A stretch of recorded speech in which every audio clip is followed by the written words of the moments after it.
are you wearing? A Canadian tuxedo. Canadian. I'm a hockey player. Let's go Blues. Let's go Blues. Let's go Blues. To all you Blues fans, we're bleeding blue with you. Let's go Blues. Let's go Blues. Let's go Blues.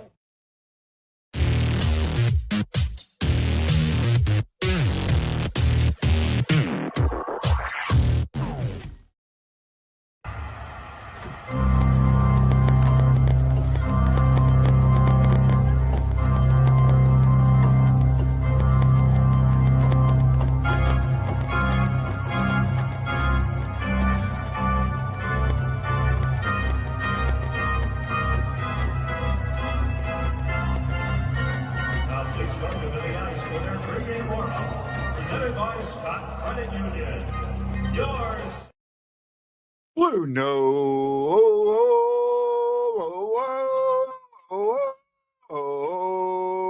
fan report.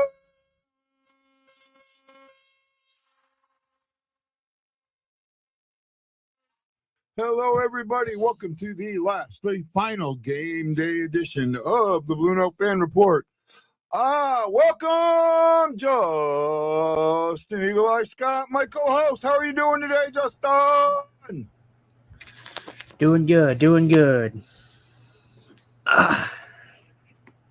Just as you put them on, your mom asked, where are your glasses? Right here. Yeah. Sorry, I was a little late. I don't know if you can see this. Well, I went to the lake yesterday and I actually fell in, and I am sunburned really bad, so I haven't slept very good. But hey, we're going to try and do this today. We should be joined by our good friends Ashley Jones, Slapshot, and Lance, the Drop to Scott. I know Ashley's coming. She didn't know we were coming on this early, but she should be here in a few minutes. I'm not sure about Lance. Hopefully he'll be here. I'm going to resend him the link just in case. He hadn't said anything to me since we said we were going to do this show, so I don't know. Last game, I don't know what to expect. It's kind of like this. This game means nothing for either team. Absolutely nothing for either team. Where do you think it's going to go, Justin? You have to.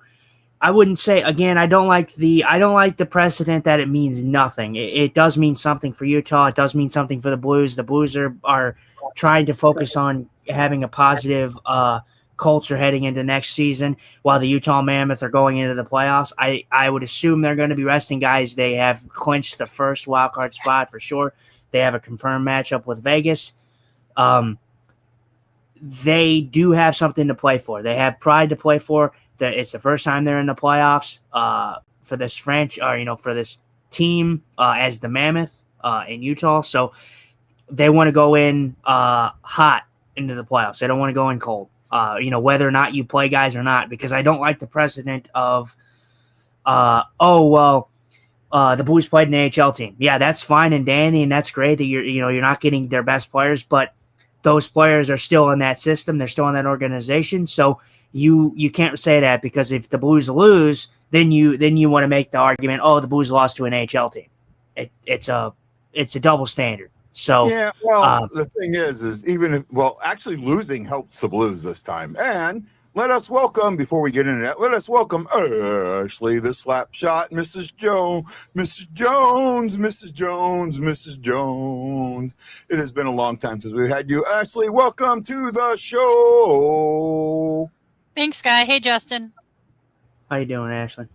Good. We look forward to having you for this game. ESPN game, but you shouldn't have a trouble getting to it. There is no pregame since it is on ESPN, so it'll be on at 1:30 or 1:30 my time, which is 6:30 your guys' time, I think. Is that right, Ash? Justin? Yeah. So for me right now, and I was looking it up, and I think if we lose and the guys behind us win, we would go from the 10th spot to the 8th spot or the 7th spot. And if we win, we could go to the 11th. I think that's right. I'm not 100% sure. I can look at that, look it up again. I was looking at the standings earlier today. Me and my sunburned self have not been moving very well today. Let's see here. Standings. League. So where we're at right now, if we win, and the Predators lose, we would jump them. 1, 2, 3, 4, 5, 6, 7, 8, 9, 10. So we're in the 10th spot right now. If we win, we would move up a spot. If we win and they lose, we'll move up a spot. If we win, or if we lose and the Sharks win, we'll move down a spot. We will not. The Panthers are set. We'd have, if we lose, we have the same amount of reg wins as they do, but we have. Oh no, we actually might drop because the Panthers beat us. Did they beat us both games or just one? We might drop 2 spots, right? I'm confusing. You're confusing us. How am I confusing you, John? Hi, Kelsey. Wait, am I in 2022 or 26? But the co-hosts are confusing me right now. Well, actually, I don't think you were ever with me in 22. Were you? Yeah. Was it that long ago that you joined me originally? Yeah. I joined you right after my brother died in 21. And I was with you for a while. Yeah. Wow. I didn't realize it was that far ago. Yeah, we were doing the show together for about 3 years. Oh, wow. I didn't realize it was that long. Yeah. Well, now I'm having nostalgia. I was thinking it was just like 2-3 years ago, just last year or something that you were with me. Wow. Today we'll just have fun. That's it. Just have fun. Just talk about the game. Enjoy yourselves. And enjoy our guests. And guests, I threw a question out a couple of shows ago. What's your favorite BlueNote fan report this season? Right? I've had 3. Mm-hmm. Justin, you didn't get to answer that question. Do you have a favorite show this season? I haven't. I haven't. We've done a lot. I haven't really talked. I haven't really given it much thought because there is some good ones out there. A lot are on equal level. I liked a lot of our interviews. A lot of those were up for me. Obviously, we have some good discussion on the game day shows, but it would mostly be the interviews for me. And I enjoyed doing the live show in Vitalis. Cool. Which one? We did 2. I enjoyed obviously with the devastating news of Roland and everything like that. The show had a lot of meaning. The first show that we did, the preseason prediction show, that was very fun, even though it didn't go completely as we wanted, but I thought we did pretty good, having Shockey on and everything. So that was a good show. I really enjoyed pretty much all of our live shows. I thought we got better and better as they went on. I thought the one on the 20th, I can't remember the day, the 25th, I think. It was for my mom's birthday, and we honored Roland. I thought that one was a lot of fun. Yeah. That one was probably up there for me. That one was up there for me, but interview-wise, I loved your Jim Thomas interview. That was really great, having him on, talking about the book. But yeah, what your mom did for Roland really meant a lot. So that show and being there live myself, it meant a lot to me. So that's probably my top. So my I said it on the show. My 3 favorite episodes in kind of order. Number 3 is was the show with John Hefner, when because he was supposed the Detroit game was supposed to be his show, but he ended up not coming up because of some things that he had going on. So doing that show was special for him. The show in Shocky's basement was really that was a lot of fun. And then my favorite show, and a lot of people, is the pregame show, the preseason show. And Shock brought up, I would think that would be your least favorite. And yeah, you would think that, but it was, for me, it was how Justin and Shocky and others who had heard what was going on, who knew what was happening, were rallying around me. I was ready to quit. I was ready to walk out of it.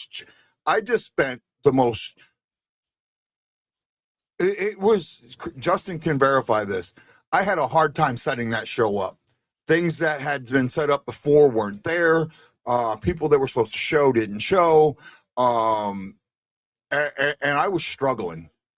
And then I get the news that Roland had passed, and I'm ready to walk out. I'm ready to call it. I really am. And Chris kind of grabs me and says, Roland wants this. Don't you do this. Don't you walk out. We're going to do this. Shocky really sat me down, and Justin was right there. And Justin said, yeah, guy, we got this. We got you. And the friendship that happened that day, that's what meant so much to me. And it wasn't just that. Is when we got going with the show, and Lance was able to come on and all of that. When we were able to do that, that really meant a lot to me. So that show, even with the negativity that it started with, the friendship that it created or it connected was absolutely, it was exactly what I needed when I needed it, So that was my favorite show. If any of you are out there and you have a favorite show that we did this season, let us know. John Hepner saying, hey, Sharon. So I think, if Roland, Sharon, if you're there, we were just talking about the loss of Roland. Yep, she's there. Sharon Spinks. We were just talking about that.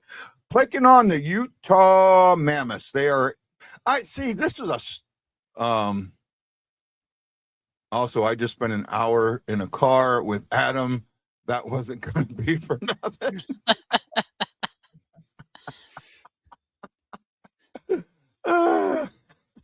Yeah, he cost you a lot of money that day.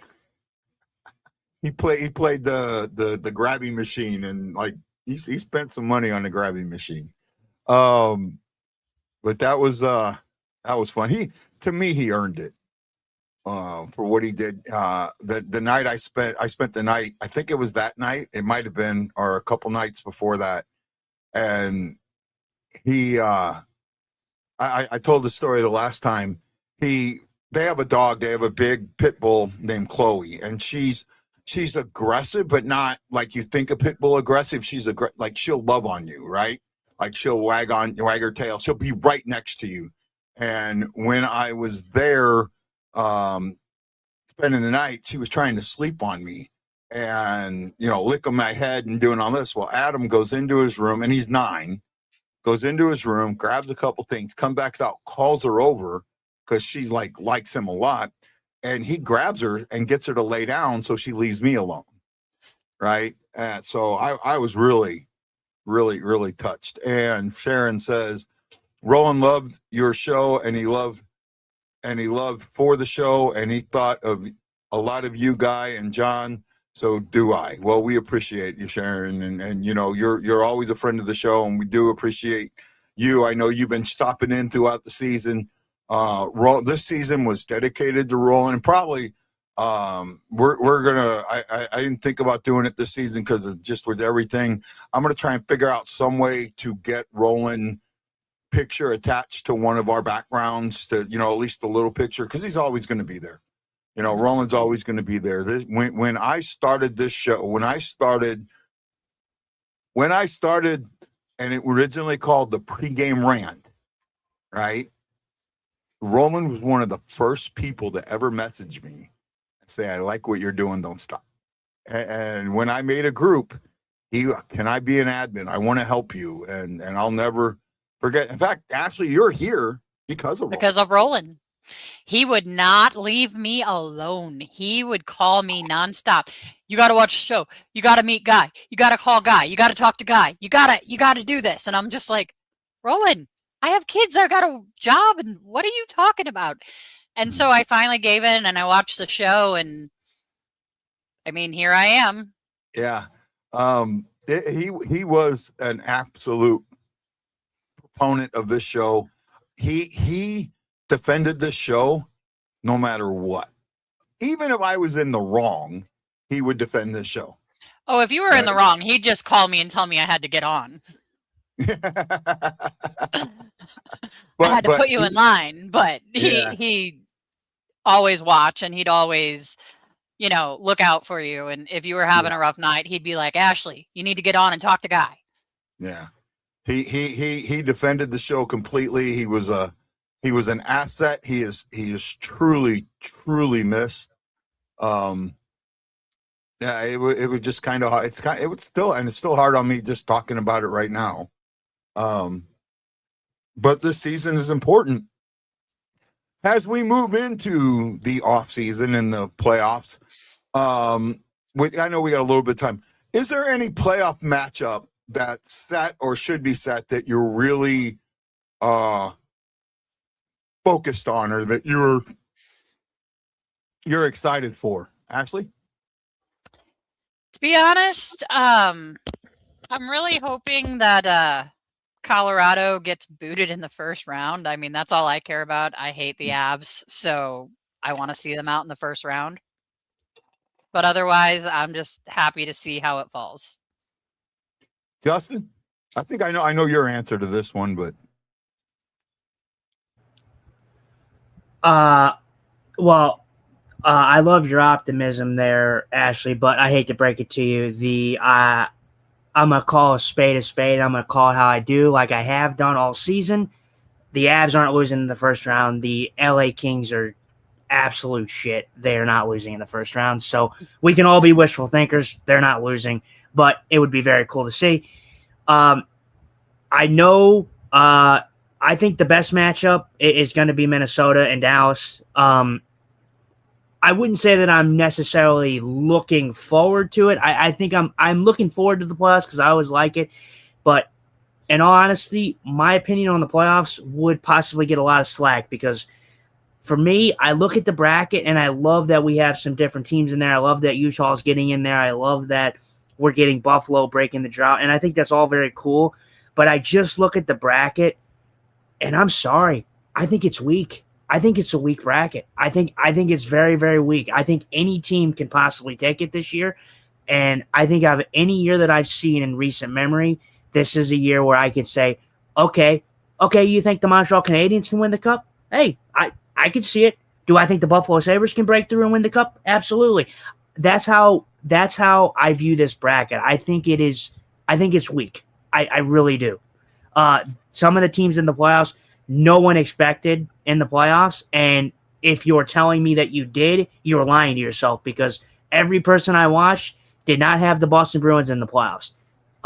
People did not have the Anaheim Ducks in the playoffs. They had them just missing. People had LA missing. People had Boston missing. Pittsburgh missing. There's so many teams in there that people had missing that are in the playoffs, and the Flyers. Flyers is another one. All these teams, I think it's going to it's going to be fun, but I don't think it's going to live up to any type of hype, if that makes sense.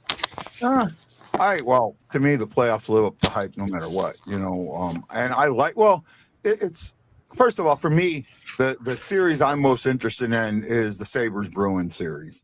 The Sabres, I've been around 14 years of them not making the playoffs. The girl that was going out there did the song, the parody, we're never, ever getting back in the playoffs, and then for them to win the division, getting into the playoffs. I mean, it's a good story. I don't think they're going all the way. But it's a good story. Yeah, there are teams that surprise people. Pittsburgh. Montreal, I don't think completely surprised people because they were a playoff team last year. I think there were only there's 4 teams that were playoff teams last year that were not, that were not. I didn't playoff say. teams I didn't last year. say. I didn't say Montreal. I said Flyers, Pittsburgh, Yeah. Anaheim. Anaheim. We all knew was going to be better. People had them just missing, but people did not have them in the playoffs. Boston, Pittsburgh, Flyers, Anaheim would be my teams. LA, even I could even throw LA into there. People didn't think LA was going to make it either. So there is some teams. Montreal, no, I'm not surprised Montreal is in the playoffs. I think that they were undoubtedly going to be there. I didn't think they were a 100-point team, but you know, what's really amazing, if you look at the league itself, 1, 2, 3, 4, 5, 6 teams. 6 teams are below 500. That's it. Right? The loser point has gotten so many teams at 500 or better that it really changes. I mean, I can remember seasons where a team under 500 made the playoffs. This year, the lowest team in the playoffs is the Kings at 90 points at a 550 clip. 556. Kings. Yeah, Kings.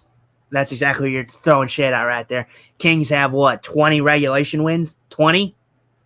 Yeah. 20. They have 19. They have what? How many overtime losses do they have? Kings have 30. Let's see. What is it? They have 20. Take advantage of the 20 loser points. They have 20 loser points, is what you're saying. They have 20 loser points. Talk about take advantage of the loser point right there. They have 20 regulation wins. That's not great. 22. And that's why. Okay, so they picked up a couple, but still not good. The Blues have 30 something. 32. 32. So the Blues have 10 more regulation wins than the LA Kings, and the Blues are not in it. Obviously, they fumbled. They didn't get a good start in the beginning, so that's tough. But they were getting closer and closer. But teams like that focused on the loser point. Vegas is also in that category, capitalized on the loser point. They're a team that's been taking advantage of that, especially this year as well. You're right, but they also had 30 regulation wins. I mean, 30 wins is solid. 30 regulation, and then they had 8 overtime wins, and then 1 shootout win. So the overtime, I don't have a problem with the quote unquote loser point because it's the tie point to me. Yeah, it's the same as the tie point. You know, and what it's done, and in fact, what you've seen, especially after the Olympics, 3-on-3 has changed, right? 3-on-3 has changed to where this isn't sit back, grab the puck, and wait. This is go for it, right? Go out, be aggressive, take that chance, because it's not a one and done. Like that was the thought process was, and you've seen this now where it's an aggressive overtime, and hopefully it stays that way. Me and Justin, we've talked about this in the past.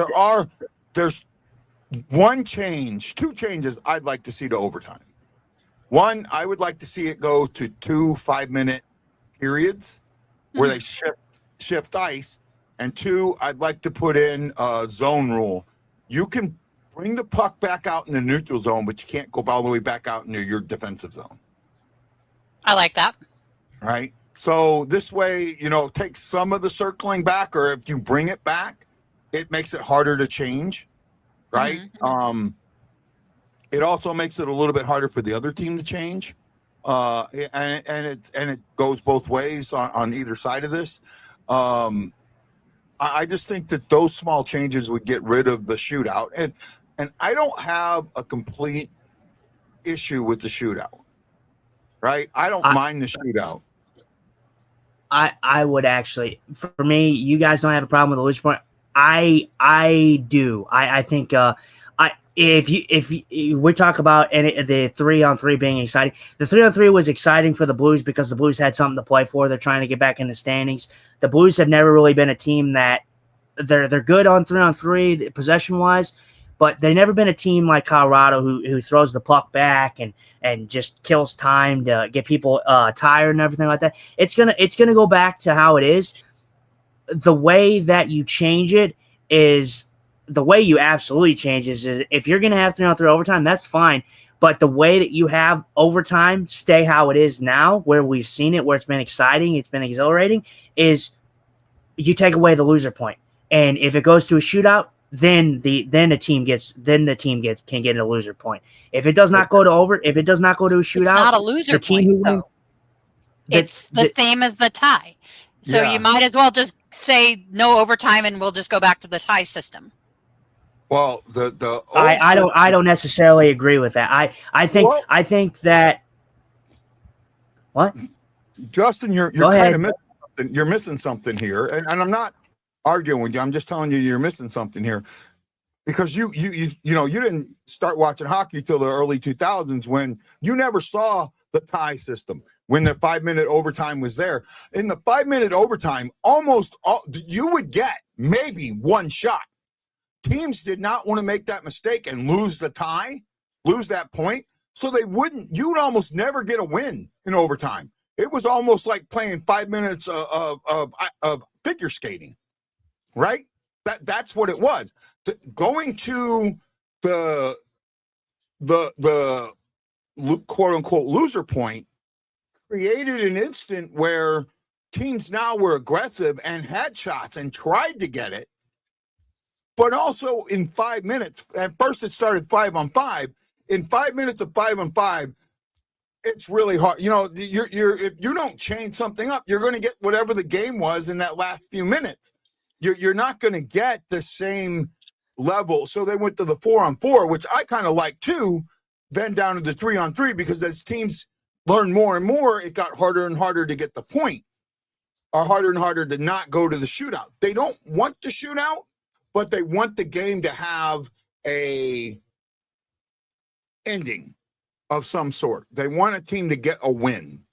So that's where the shootout comes in, right? And in regular season, you do not need to go with unlimited overtimes. I know the NBA does, but they go with unlimited 5-minute overtimes.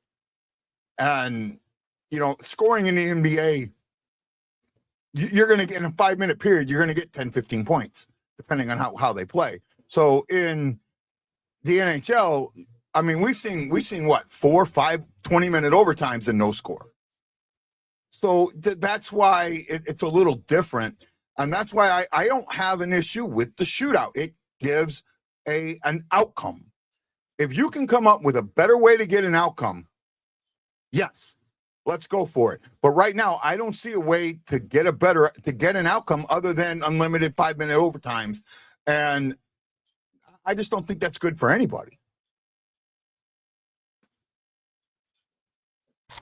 There's nothing about unlimited overtimes. I'm saying overtime needs to change. If you want to see exciting, exhilarating hockey, you make it to where if you get to overtime, the team that wins gets 2 points. The team that loses gets zippo, nothing.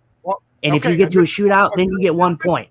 What's going to happen, Justin, is the same thing that happened before with the tie system. Nobody's going to try and win because you don't want to lose the point. That's the problem. You're going to get. No one's going to try to win. Yeah, no one's going. That's exactly what happened when it was the 5-minute 5-on-5 with the tie. No one tried to win because if you try and win and you lose and you make the mistake or you make the shot and the team goes the other way and you end up losing the game, you lose the point. That was the purpose of putting the loser point in. It doesn't. In fact, Justin would make you think the 3-on-3 is boring now. You put that in, and the team that has that puck is just going to skate it around. First team to get it's going to skate it around in the zone and just stay there the whole 5 minutes. Right? That's exactly what's going to happen. That is because that's what happened before. That's kind of what happened before. You might get one shot out of the overtime, a full-on 5-minute overtime. You might have gotten one shot. And I've seen games go to overtime. I've seen Blackhawks Blues games go to overtime, and you were lucky if you got a shot. right? So Ryan says, Guy just isn't hearing you right or something. I am hearing you right. What I'm telling you is, this is what happened. This is why the point came in to get a result other than the two teams just figure skating. Does that make sense to you, Justin, bud?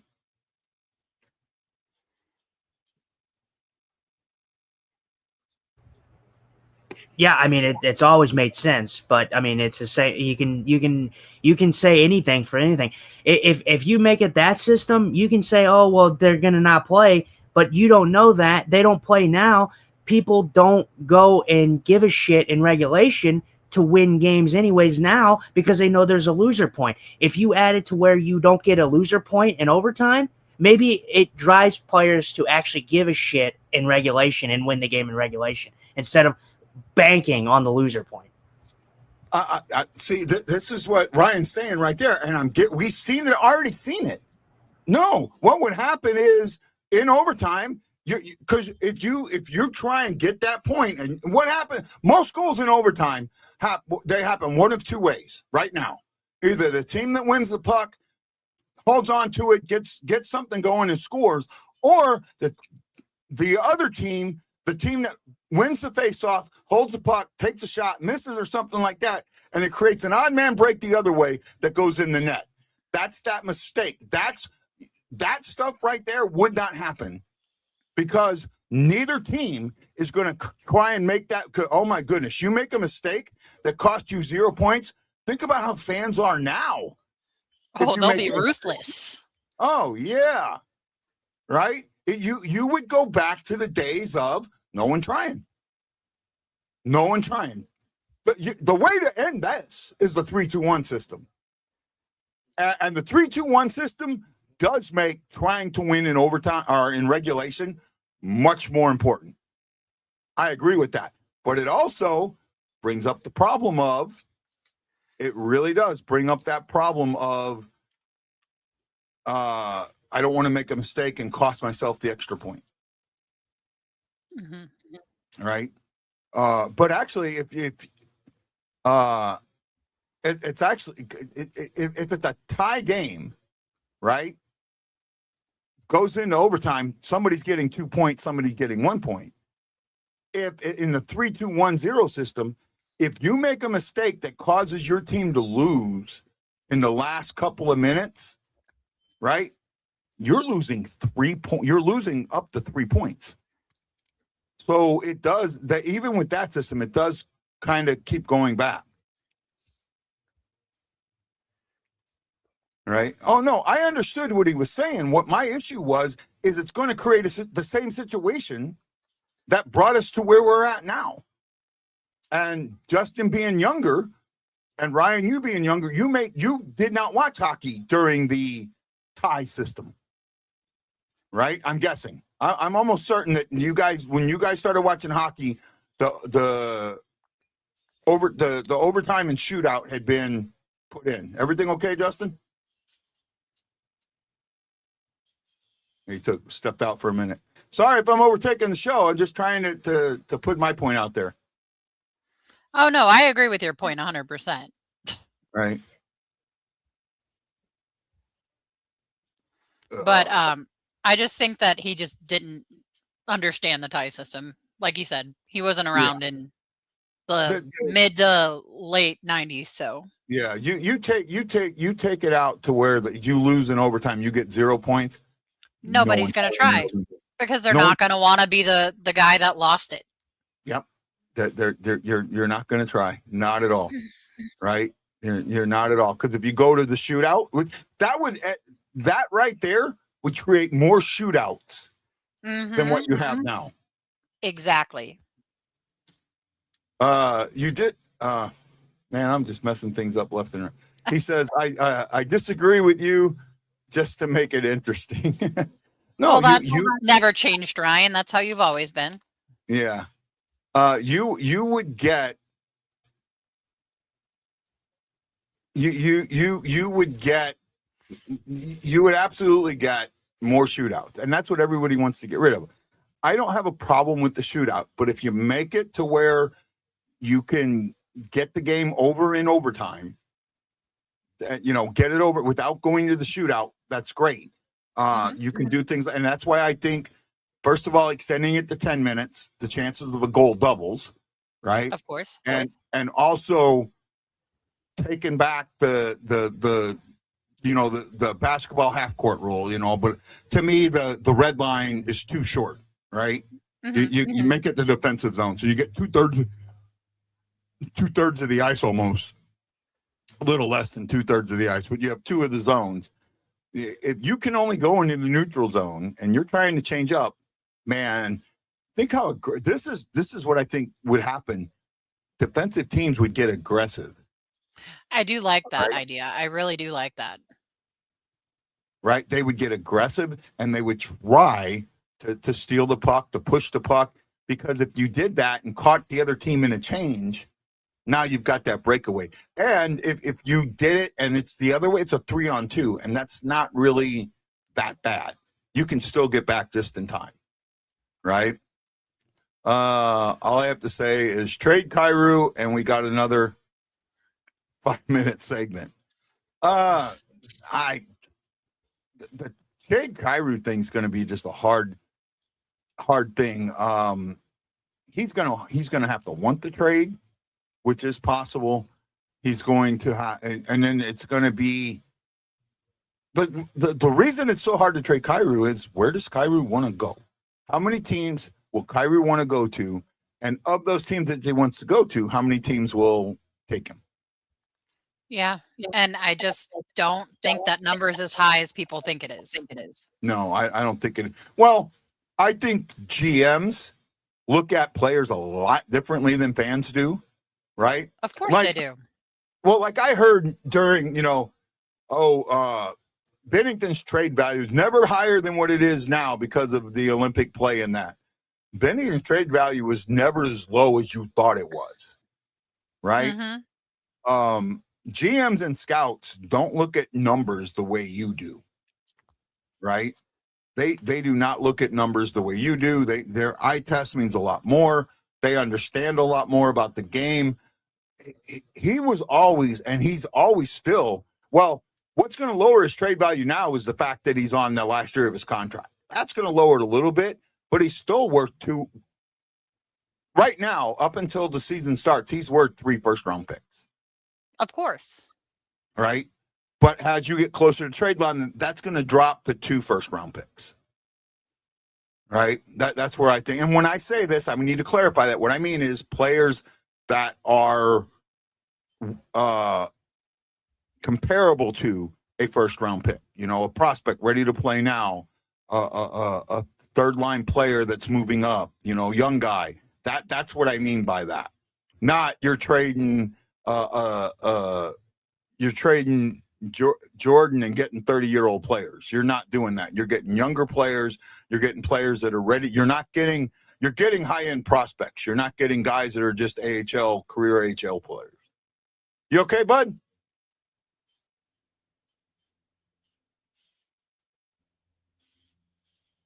Justin. Yeah, I'm fine. This is what we're talking about now is your buddy Ryan Green. All I have to say is trade Kyrou. So what's your thought process on that?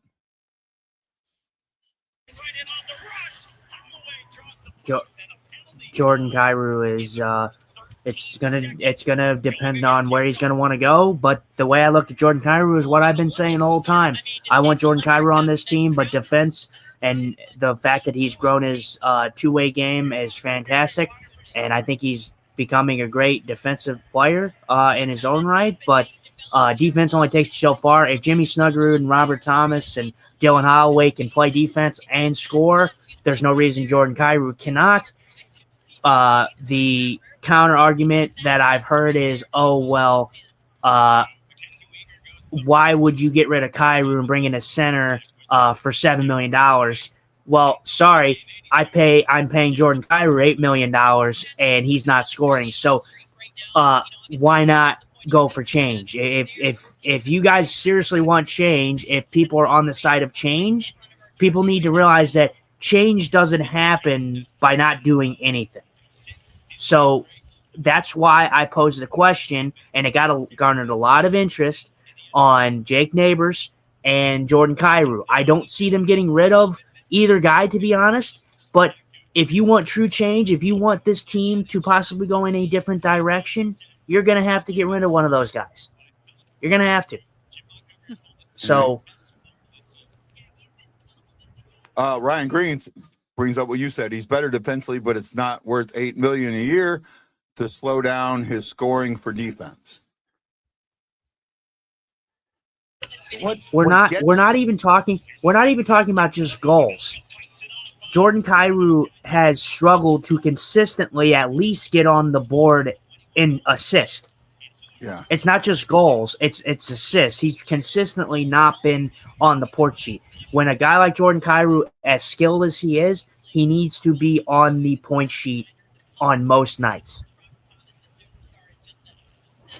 I do not disagree with you at all. I'm not disagreeing per se, but he did have several injuries this season. I don't know that he recovered fully from his last. And I think that whenever he gets injured, he has a mental block and he has a hard time where he can't get going again. And that is possible. I'm not saying it's what happened, but it is possible. Jordan Kyrou this year in 71 games only has 45 points. In the last couple of years, he was a 70-point player, right? So my argument, though, to everyone who talks about Jordan Kyrou's points and goals and points being down, you can say that about almost every single player on this team, right? In fact, you can say that about every single player. The closest we have to a point per player game is Thomas. It was 61. He would need 3 points tonight. I thought he was a point per game. No, he has 61 points, played 63 games. He would need 3 points tonight to get point per player game, right? The next guy in line. Go ahead. No, I just was saying. But again, Robert Thomas, Jimmy Snuggerud, those guys have shown up, and both of those guys dealt with an injury this season. So injuries, yes, they do play a factor. Nathan Walker had his injury. I don't think he's lived up to the energy that he had last season. Jordan Kyrou, yes, he missed a couple games, but Jordan Kyrou has also played more games than Robert Thomas this year. He's played more games than I believe Jimmy Snuggerud. I don't know if that's confirmed. He's only played 2 more games than Snuggerud. Okay, well, still, the point is still not mute here. The point is that Jordan Kyrou is good enough to where, yes, you're able to have a down year. It's not like you can't have a down year. There's players in the league that do have down years, but I think the injury excuse only takes you so far because, I'm going to compare it to Thomas because they got the same contract. Thomas missed more games and has less games played and more points. I guess the game's on. Kyrou. Yeah, the game is on. It's on ESPN. My bad. So I've got it. Sorry, There we go. Corey, you're not allowed to say the score until we say it, but we weren't talking about the goal. Corey is here. He says, random question. What do you think about the Blues being cut from FanDuel Sport? Well, FanDuel is just being cut, period. It's going away. I think, and I brought this up before, I think the Blues have a hell of an opportunity here to do something like what the Cardinals are doing with the MLB. Take over the TV broadcast on your own. It was the Blues who scored. Yay! Who scored? Anybody know? Booch. Well, that's your number. Buchnevich. That's number 20 for him. So now we went from, oh my God, we're not going to have a 20-goal scorer to we have 4 20-goal scorers. And there's a chance we could have a 5th if Kyrou gets 2 tonight. Right? I think he's at 18 still. Yes, he's at 18. And by the way, Kyrou's only played, this is the 72nd game, so he missed 10 games this year. Thomas, this is the 64th game. So he missed 18 games. Right? My argument with that, well, let me go back to this one about the blue. I think that the blue, really, I think they should take it over. Take it over, do their own stuff, either put it in, produce their own stuff and put it on, let it be on ESPN right now, but take the blackout away and make ESPN pay more for that. Right? Make somebody pay for get the commercials and then make ESPN pay the commercials. Right? Okay, no problem, Ash. Ash had to move for a second. And I need to film I got a really bad sun. You remember when I went to the lake when I was down there and got sunburned on my legs? Justin?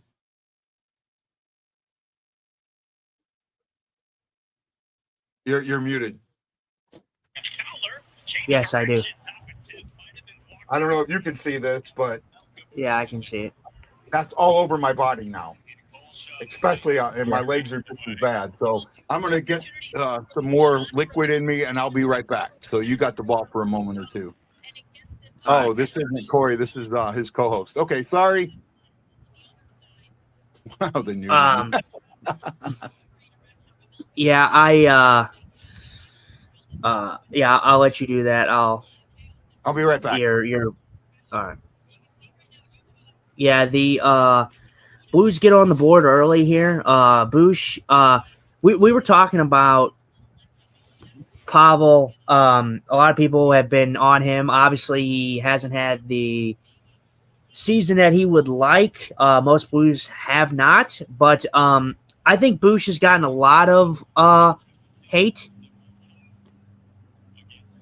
And I don't think he's been overly great, but I don't think he's been overly bad like everybody says he's been. He's been on the score sheet here last couple games, and I went to the last two games. Guy was here. He didn't get to really feel the atmosphere of what was going on in the arena, and that's kind of why I talked about on a video that the St. Louis faithful, they always show up, and they really have proven, even though that the Blues are not a playoffs team, they have proven that St. Louis is a destination sports city. With the reaction that the team got for knowing that they're not in the playoffs, but they still showed up for their team. They were chanting "Let's go Blues." People got loud reactions, and this is an interesting one. They were doing starting lineups, and Jordan Kyrou's line started, and I just take note of the fan reaction to these guys that get called, for the starting lineup. And there's guys that you notice get a bigger reaction. Jordan Binnington's been a hot topic this year. Jordan Binnington arguably gets one of the best reactions of any Blues player that gets called for the starting lineup. He gets absolutely cheered out of the building every night that he's announced. Bush, he got a strong reaction, even though a lot of people have been on Bush. You hear the Bush, but the guy that and I'm still talking about, this is why the topic of Kyrou is interesting, because the reaction that Jordan Kyrou gets, it's mixed. It is very mixed. Yes, he gets the cheers. He gets the I don't necessarily hear any boos, but the reaction for Jordan Kyrou compared to some other guys is not as strong. So that tells me that the fan base is definitely not around certain individuals on this team, but you can definitely tell who they are around on this team. And I'm not saying that it's right or it's wrong. I'm just saying that it's always interesting, and you should always take note of what you hear, because when the majority is not giving a solid reaction to what you're seeing, that's got to be telling. It's not just 1, 2, 3 people kind of saying this. It's a whole fan base that's kind of saying that, hey, maybe we need a change here. Yeah, and Ryan's right about this. The fans want Kyrou gone. And I hate this. I hate the fact that we look at a player like that and we get on this player and we complain that he doesn't do enough, or we don't like. I wanted to bring this up, and I backed off it. The money thing during the trade deadline. Right now, fans are, Ryan, I'm not pointing, I'm pointing fingers at you a little bit, buddy. You're complaining about the $8 million, right? During the trade deadline, Justin, how many times did we hear from the media it was a team, Jordan Kyrou had a team-friendly contract, right? Yeah, for me, I don't even care about the money. The money's fine. I look at Robert Thomas and look at Jordan Kyrou. Together, their contracts are lower than Kirill Kaprizov's contract in Minnesota. Minnesota is paying Kaprizov $17 million. And although he's a fantastic player, he did not need $17 million. That right there, that is not a team-friendly deal. Now, I think if Jordan Kyrou or Robert Thomas said, "Hey, give me $17 million," I think the Blues and Doug Armstrong would laugh in their face. The reason that the Minnesota Wild could do something like that is because they had the cap space to do that. Mm-hmm. But the cap is going up. So for me, your issue for Jordan Kyrou should not be the money, because $8 million in the fact that the cap is going up, that should not bother you. $8 million is not bad for a player that I do believe can hit 40 goals at one point in his career. He hasn't gotten there yet, but I do think he can get there. Actually, did he get 40? I thought he got 40. Well, he either got it or he got really close to it. I think he got really close to it. I'm thinking, but still, the money for me is not the problem. Obviously, it is tied to it because he is, that's what he's getting paid to do. But my issue is with the people that argue with me and tell me that, okay, I think you're dumb for wanting to trade Jordan Kyrou and getting a center for $7 million. Why would I want to play a second-line center for $7 million to put on the second line? Well, because, first of all, the Blues need center depth. Obviously, they do have Dvorsky. They have other guys in there. But the thing is they need a solidified second-line center. And why would I complain about the Blues paying someone $7 million to play center, a valuable position, on the second line, when Jordan Kyrou is making $8 million? And I know we're talking about the money and it not being that big of a deal for me. Jordan Kyrou is not getting on the board consistently. If I'm going to pay a $7 million center to play the second line and he's getting on the stat sheet, I don't give a shit. I will take that over a guy on the wing making $8 million who is not consistently on the point sheet every night. I'll take that. I don't care. I get that. I get that. I understand exactly where you're at. And a couple of things I want to bring up. We talked about them during the first intermission here. I want to bring up. Did you see what Montgomery did prior to the first intermission of the Pittsburgh game? Yeah, I did. He gave Robert Thomas pretty much free reign to get the boys rallied and get them to play the way that they need to win that game. He absolutely told Thomas, "I'm not going in the locker room. It's your locker room. Do what you got to do to bring this back." And obviously, it worked. Right? That was a hell of a second period. Thomas. It, like I said, at the end of the day, it doesn't matter. Thomas is. I don't care what anyone says. I love Jake Neighbors. Thomas is your next captain. Mm-hmm. That right there tells you immediately that the decision from Montgomery is Robert Thomas is the captain of this team. Captain, yeah, right there. Yeah, everything. Jake Neighbors will be a captain of the Blues. I absolutely see that happening. And Jake Neighbors is going to be a on ice, off ice leader of this team, and we're seeing it already. I mean, they just did an entire game. You could have called the Pittsburgh game the Jake Neighbors game. That whole game was because of him, right? And what I'm talking about is the ASL, the sign language stuff, right? The Blues are the first team to ever do that.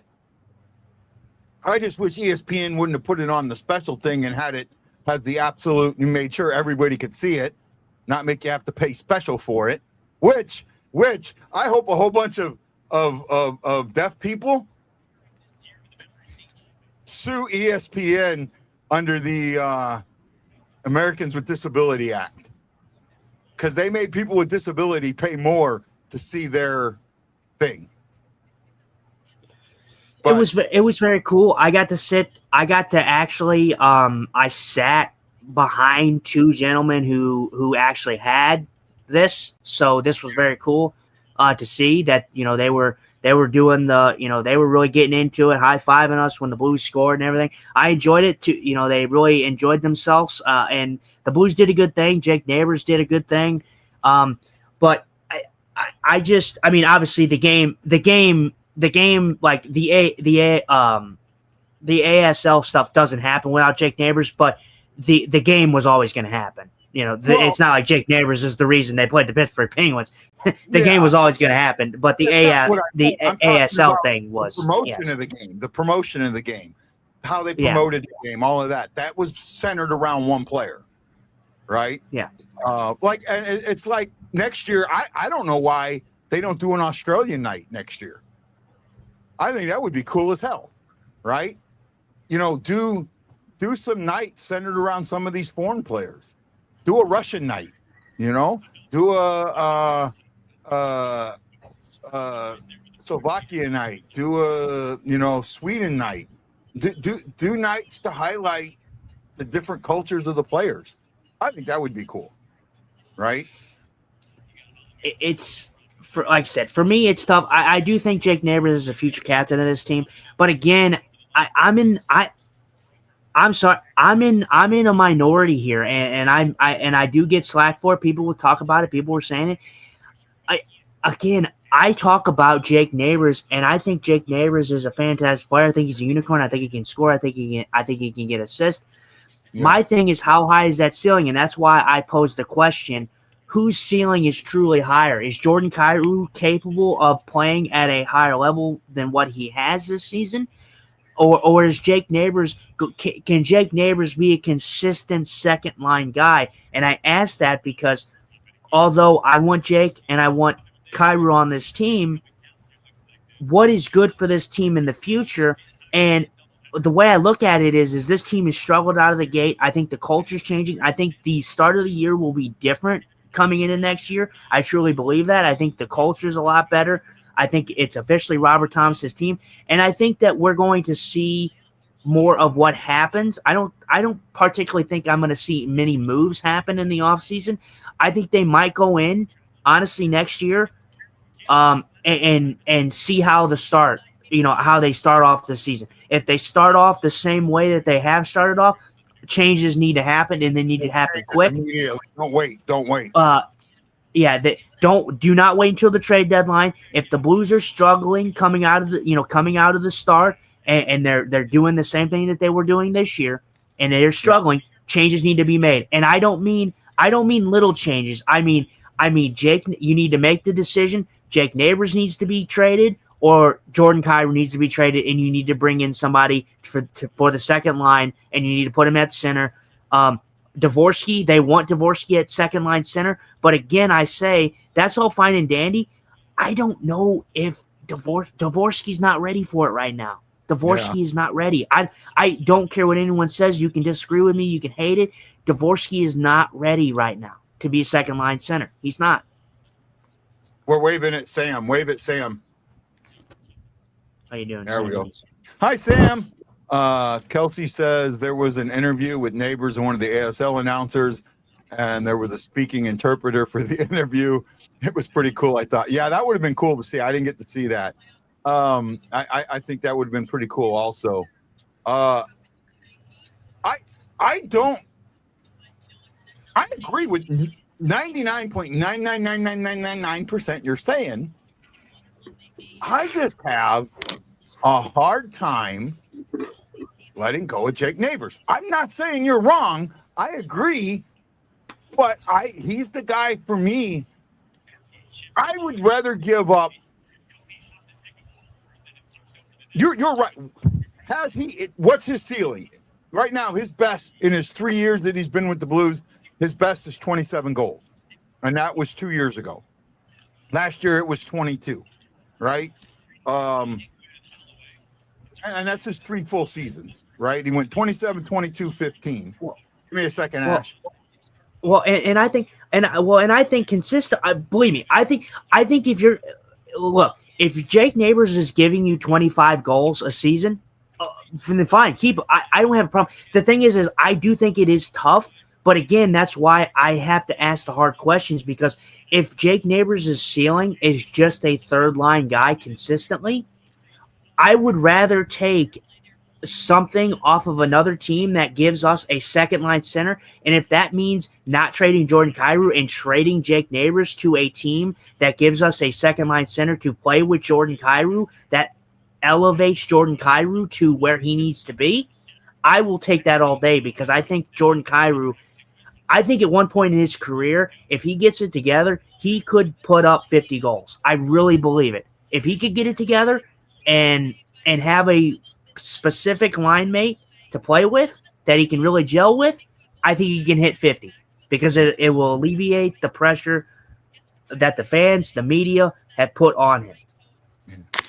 I have a question for Ashley. What's she doing? What's she doing? What's Leia doing right now? She's watching Disney movies, and I'm hoping that keeps her busy. Can you get her to come to you real quick? Sure. Hey, Leia. Leia, come here.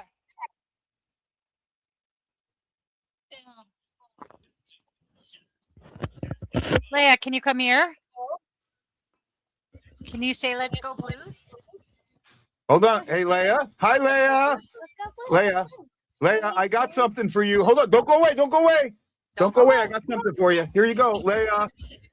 This is for you. Let's go Blues. Let's go Blues. By the way, Justin, that's the Let's Go Blues girl. That's Leia. I wanted her to see that. I don't know if she'll remember it, but I wanted her to see it. Oh, she did, and she said it for you again, and she added "Red Wings suck." So I didn't hear it with my bad ears. Thank you, hold Leia. on. I'll get her to say it again. Can you say "Let's go Blues"? Let's go Blues. Red Wings Suck. Yep. We love you, Leia. Her dad's a big Red Wings fan, so I had to teach her that one. Yeah, she's doing really good with that. Sorry, Justin, I didn't mean to go off that. I seen that Ashley was dealing with Layla. That's why I had to bring that in, because you've never met Layla, and I thought it'd be nice for you to meet one of the girls that does our thing, right? I don't have an issue with that. Yeah. Have you seen how we close the show, Ashley? No, I haven't seen how you closed it. I've seen that you have her in the beginning, though. I have her in the open. So we closed the show. You'll see it today. But I asked Justin, how do we close the show? And he asked me where are the girls at. I play the two girls, and then we ask who's late for dinner, and we play the boys. Aww. So yes, she is part of the opening and the closing. And just so everyone knows, I've always had Ashley's permission to do that. Oh, of course. No, Justin, you have hit on something that's really, really important. What is Jake Neighbors' ceiling? And if his ceiling is 30 goals, right? That's borderline second line guy, third line guy. And I'm with you on this. And if that's what he is, and you could trade him and another piece or a couple of draft picks to get a second line center, because Devo's not there yet. Devo's got a couple of years. I understand that. I understand it completely. And if it were to happen, while my heart would hate the move, my head would tell me how right the move is. A la Zach Bolduc. Right? See, For me, okay, well, first of all, Jake Neighbors would be a lot harder for me to give up than Zach Bolduc. I was okay with, like I said, I'm with you. I still think the Blues should have got more in the Zach Bolduc trade, but I think it would be way harder to give up Jake Neighbors. But the reason that I'm more okay with exploring that option than anybody else is the fact of what is Jake Neighbors doing. If Jake Neighbors was consistently playing second line minutes and consistently on the second line, I would say no way in hell I'm trading Jake Neighbors. But Jake Neighbors is not playing second line consistently. So that's the problem. That is why I am leaning towards I'm okay with them exploring that opportunity. I want to bring up a good point. Oscar Sunquist got interviewed. I love Oscar Sunquist, such a team guy. That man in the interview said, I would die for the logo on the chest. And I 100% believe him. I love Oscar Sunquist. I think he embodies what Blues hockey is. He's blue collar. But do I think that he has a spot on this team? I don't. I'm sorry. I love Oscar Sunquist. And I do believe every word that he says. I think he loves the city. I think he loves the fans. I think he loves playing for the St. Louis Blues. But just because of that doesn't mean he should be on this team. I'm sorry. It's a business. Oscar Sunquist is going to end up being one of the coaches for the Blues Warriors. I can see that. He said that his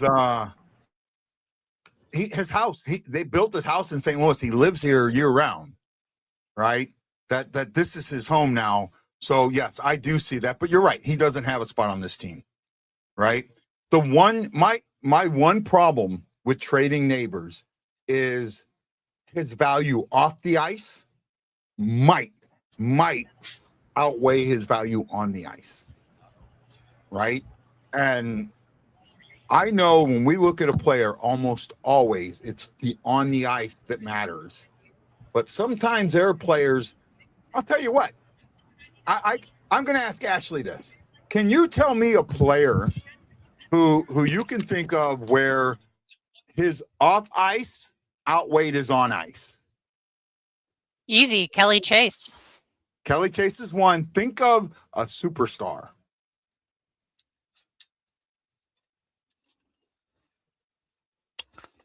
Brett Hull.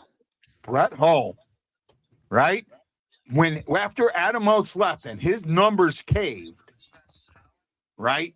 His numbers caved. His off ice, what he did off the ice, his stories and the things that all of that.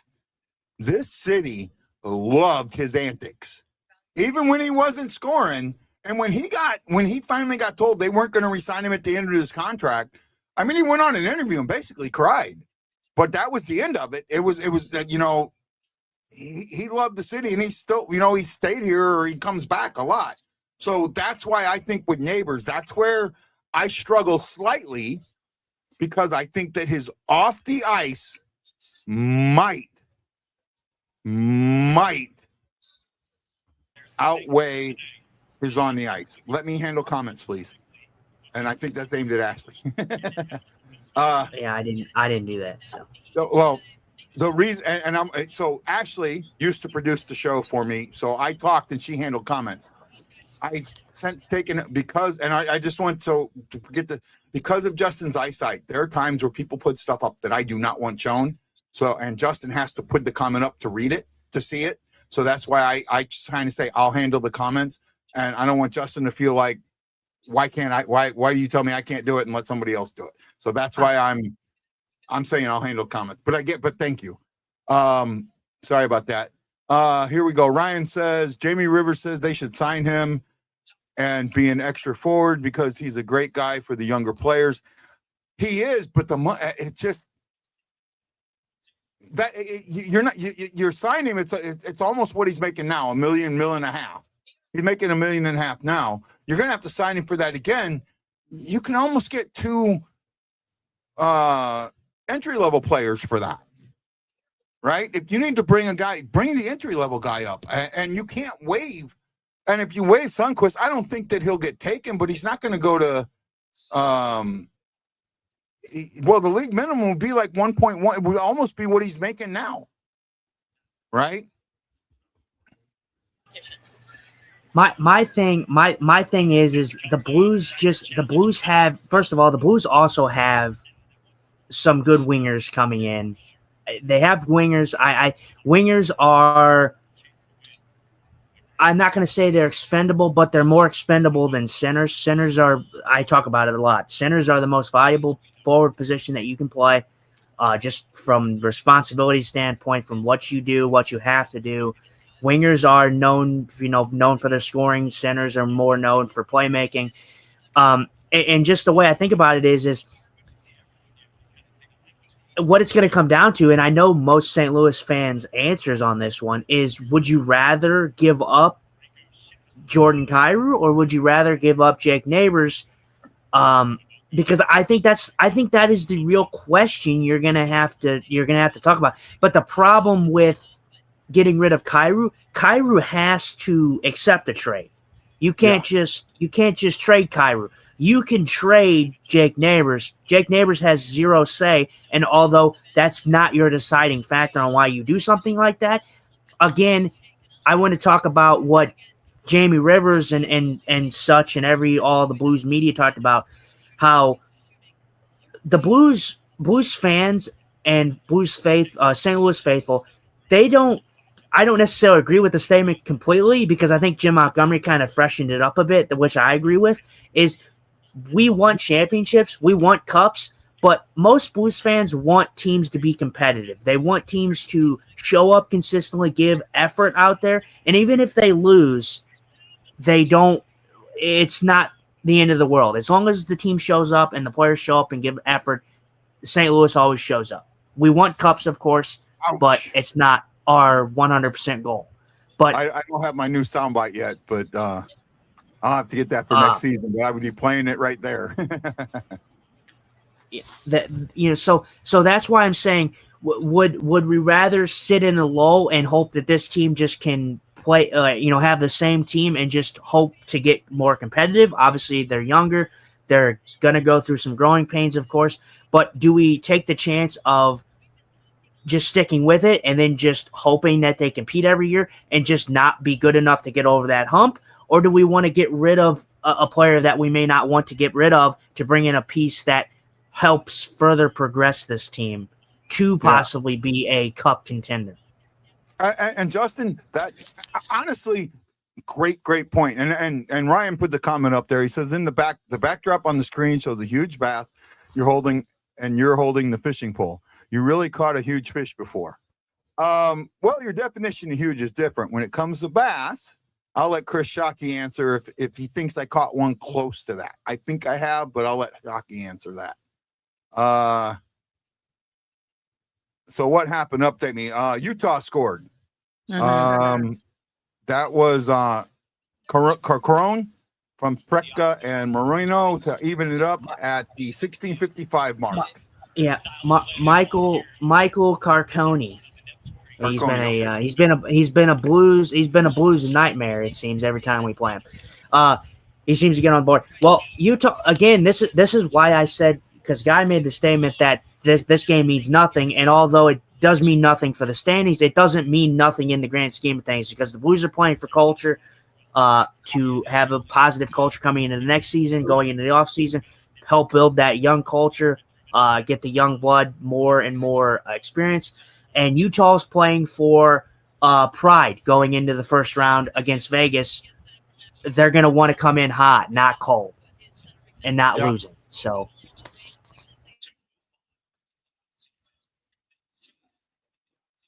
Shockey replies, 3 is his biggest goof, didn't wait for the net and lost one bigger. But someone didn't turn the boat either to make it easier to make it to where the fish wouldn't go behind the motor, is why I lost them. But who's in net for the Hoffer?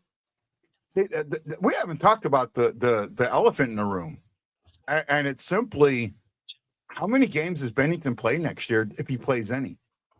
Bennington is not finishing the year on this team next year at all, and I again, this is another one where Head and Hart are separate. Hart he's the exact guy I want in net. His numbers don't mean as much to me as everybody else as they do to everybody else. What he brings to the team on and off the ice means more to me. However, last year of a $6 million contract, 10-team no trade list, meaning 2/3 of the teams in the league are open. Stanley Cup winning goalie, got a gold medal and a silver medal, gold medal in the Four Nations, silver medal in the Olympics. You know, he's a guy that can take a team that's needs to get to the next level, meaning a playoff team to the next level. He's a guy that can take you there. And he's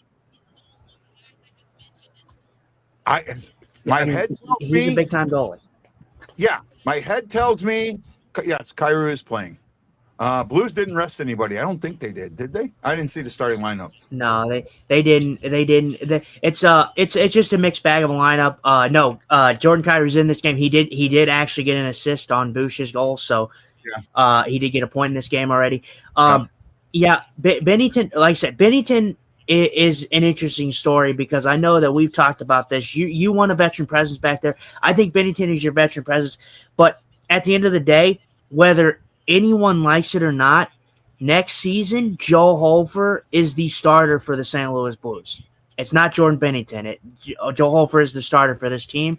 And Joe Hofer, if Binnington's going to be on this team, it's going to be an acceptance role, and it's going to be a backup role. And Joe Hofer needs to get the most of the starts. And you're looking at Binnington somewhere between that 30 mark, and you're looking at Joel Hofer getting at least probably 50 starts, 50 plus. So you're gonna have to run with that. That's what you're gonna have to run with. I mean, anyone that has known me and has seen me on this show knows that my heart loves Jordan Binnington. I have fought with Guy over Binnington for years. You changed my mind on Binnington. Mm-hmm. But my head says he doesn't make it to this team next season. He is going to be traded in the offseason. And I mean, I know that there's only 10 teams, but he is not going to want to accept a backup role. I'm surprised that he didn't make a stink that he was backup role this season, but he's going to want to get out. And that's what I'm saying. That's why I've made it a case that Jordan Binnington is not like Ashley just said, which I've talked about. I wrote about the article that I was writing, the guy that I even talked about. Joe Hofer, if he is going to go into an okay acceptance of being a backup, that's fine. But is he capable enough? Is he the way I view Jordan Binnington is different than what I viewed Jake Allen when Binnington came in. Jake Allen was willing enough and accepting enough to give Binnington the net. It was his net. He knew it. And he stepped aside and played a mentor. Jordan Binnington is competitive, and although I think he can bring that experience to Joel Hofer and help him out in the long run, Jordan Binnington is too competitive to where he's not going to want to play backup. He's going to want to start somewhere else. That's where my head is 100%. My heart wishes he was here, but my head knows that he is not going to be on this team at the start of the season. He's going to be traded over the summer. I actually think it's going to go till December or January. I think that he will be here till December or January, unless. And I've been saying this. I know Justin. I don't want to put words in your mouth, so hopefully I'm not. I know that you don't completely agree with my next statement, but I think you understand my next statement. I still want a veteran presence in net for Hofer. Now, I will say he is getting better at the puck handling. He is getting much better. I've seen it in the game today. He held on to one that he would have usually passed out. He held longer than he normally would have, and it was able to get it up to the Blues to control it in the zone for a little bit. That's what he hadn't been doing before. He would panic a little bit back there. But I still want that veteran presence. And my thing is, if he's playing 54 games, which is just right around that, because there's 84 games next year, and your backup's playing 30, right now we don't have a backup in our 4 goalies in the system that are ready to play 30 games in the NHL. Not one. No, Right. no, they're not. But well, and that's fine. But I'm gonna counter that. You want a veteran presence, but the thing is you have a veteran presence. Jordan Bennington is your veteran presence. But the problem is Jordan Bennington being too competitive enough to not want to be that. So it all comes down to if Jordan Bennington is willing to take that role and accept that role, then fine. That's your veteran presence. There's no reason to trade Jordan Bennington for a veteran presence when he is your veteran presence already. There's no reason for it. I agree with that. I do not disagree with that. But at the same time, you're talking about his competitive level being up to a point where you don't think, well, I think he will, because I think he's settled into the backup role. Well, we've always said Jordan Bennington's starter, but it's Hofer's net. You're saying now, what you're saying now is next year that it is Jordan or Joel Hofer is your number one, and Bennington. I didn't say he was I just said Joel Hofer is not considered. It is Joel Hofer's net, but it is not. He's not the number one yet because Jordan Bennington's still on this team, and that's just how I view Jordan Bennington. Okay, and because of how competitive he is, how he wants to be great, how he wants to really elevate his game. He wants to play the best hockey that he can. But next year, Joe Hofer is your starter. Like this year was just the beginning of us saying, okay, it's Joe Hofer's net. Next year, Joe Hofer is the clear-cut starter of this team. I can't. I mean, I don't know. The fact that Joel Hofer started in more games is kind of clear-cut for me. I mean, I played roller hockey growing up. So, I mean, being a goalie, if the other goalie got more starts than me, that's the starter in my mind. Yeah. Well, again, I think it's going to be, yeah. I mean, obviously, but that's why I said that we leaned into it. It was Joe Hofer's net. But I mean, so we all know that he is the starter. He got more games, but the problem is most people didn't label it as that. Most people just labeled it as, okay, it's Joe Hofer's net right now. I labeled it as that. Next year, it is official where I'm going to say with confidence, and I still kind of say it now because it is true, like Ashley said, he's your starter right now, but he's officially your starter next year. If Jordan Bennington is on this team, fine. But Jordan Bennington is going to have to accept that he is not going to be the starter. He's not going to get the most starts. He didn't get the most starts this year, but that's the reason is because of the play. I mean, I'm sorry. I mean, I think he plays above his numbers and what they actually are, but the fact of the matter is he still hasn't been good either. So, I don't know. He had a bad first half. He's been good. Bennington's been good since the break, right? And I kind of, for me, my feeling on this was that the team play in front of him was not as strong as it was in front of Hofer, which is why his numbers were as bad as what they were. Because in the Olympics, the team play in front of him was outstanding and his numbers were outstanding. Right? I mean, I agree to an extent, but there's also the fact that Bennington does have a temper.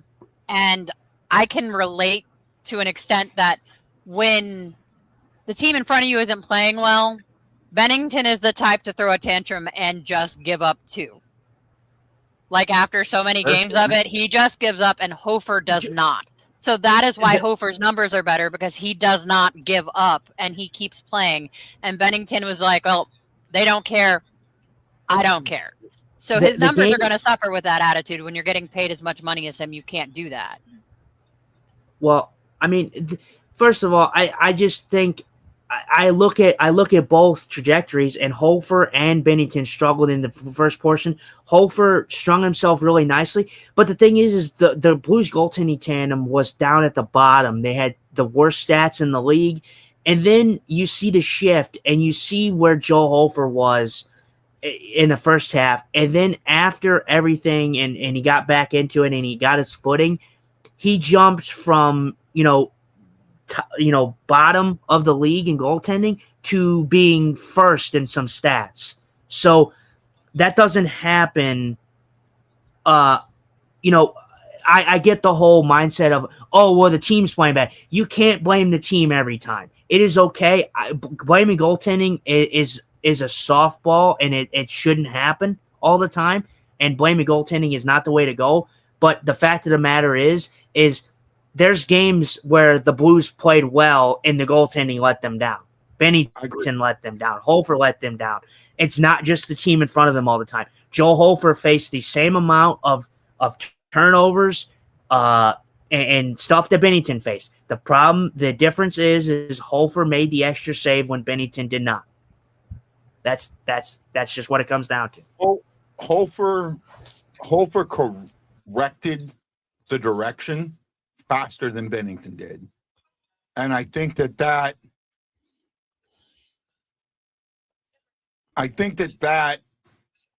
is a age thing, right? As you get older, you don't see, I've been always done it this way. Why do I need to make a change? It's somebody else's fault. Okay. And Ryan brings up a point. He says, when is this temper shown in the last few years? I think it hasn't shown on the ice. I think it's shown in the locker room. I think behind the scenes is when it's shown. We may not have seen it. I think it's more closed door stuff more than like having it be public knowledge and being out on the ice. I mean, you saw the frustration rise when he got taken out of the one game and then he had a bicker match with Montgomery. And they played it off as if, oh, he just said he loved me and I said I loved him back. Obviously, that's not what was said. But again, that goes to the point what Ashley was saying, that is why I just don't see Bennington. Well, first of all, I've already said it on this show. I've said it months ago. Jordan Binnington is not signing with this team again. So keeping Jordan Binnington on this team and not getting anything for him is a waste of an opportunity. And you want to talk, everybody wants to shit on Doug Armstrong for this, that, and the other. But the problem that I have with a bunch of fans is everybody wants this change. Everybody wants change, but you guys want to hold on to every fiber of some player. If you want change, you got to make hard decisions. You don't get change by just sitting down and okay, well, we should do this, we should do that. I want this, I want that. But you don't offer any solution. You don't offer any suggestion, any nothing. But you guys want change. You can't hold on to something if you want change. Sorry, you just can't. Okay. I understand exactly where you're going with that. I do. But I have a counterpoint to it. You have said, and I agree with this point, and we had Mike Myers on, the Blues prospect guy from STL Sports Central, and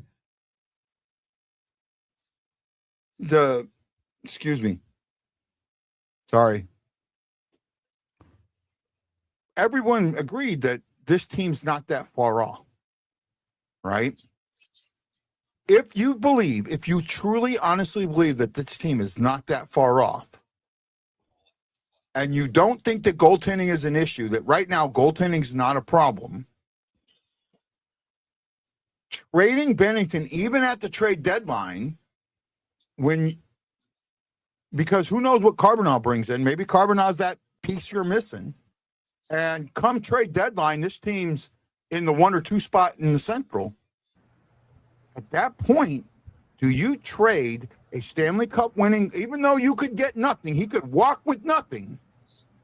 Do you trade a Stanley Cup winning goaltender to put in a rookie? First of all, I'm going to get it out of this. I'm going to get it out of the way immediately because I think this team is going to come out better. This team is not going to be. This team will not turn around and be top 5 in the league next year. I love your optimism. I love your thoughts on it. It's not going to happen. This team struggled out of the gate. If they do that again, it's going to be another year where we're talking about the Blues struggling out of the gate. We're kind of in a stagnant thing, and then they pick it up in the second half. That can't happen again. If the Blues come out and they come out with the same group that they have here and they struggle, changes need to be made immediately. And I'm not talking at the trade deadline. I'm talking immediately. Not at the deadline, not wait 2 months before the playoffs. I'm talking immediately. Change needs to be done. And I do think that this team is not that far off. But in saying that, this team is missing one thing, and I've been saying it, and I'm going to stick with it. This team needs a solidified second-line center. That's what this team is missing. It's a second-line center.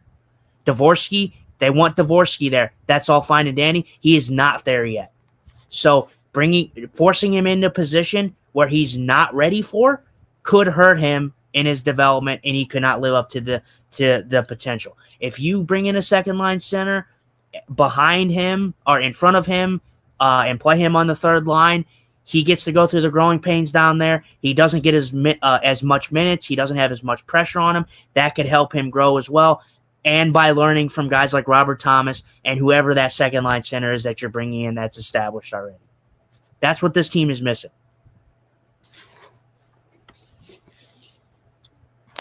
Yes and no. Yeah, are they missing a second line center? Yes, I agree with that.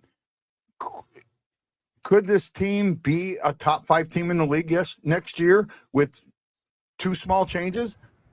I absolutely agree. Yes, we could. I think we could.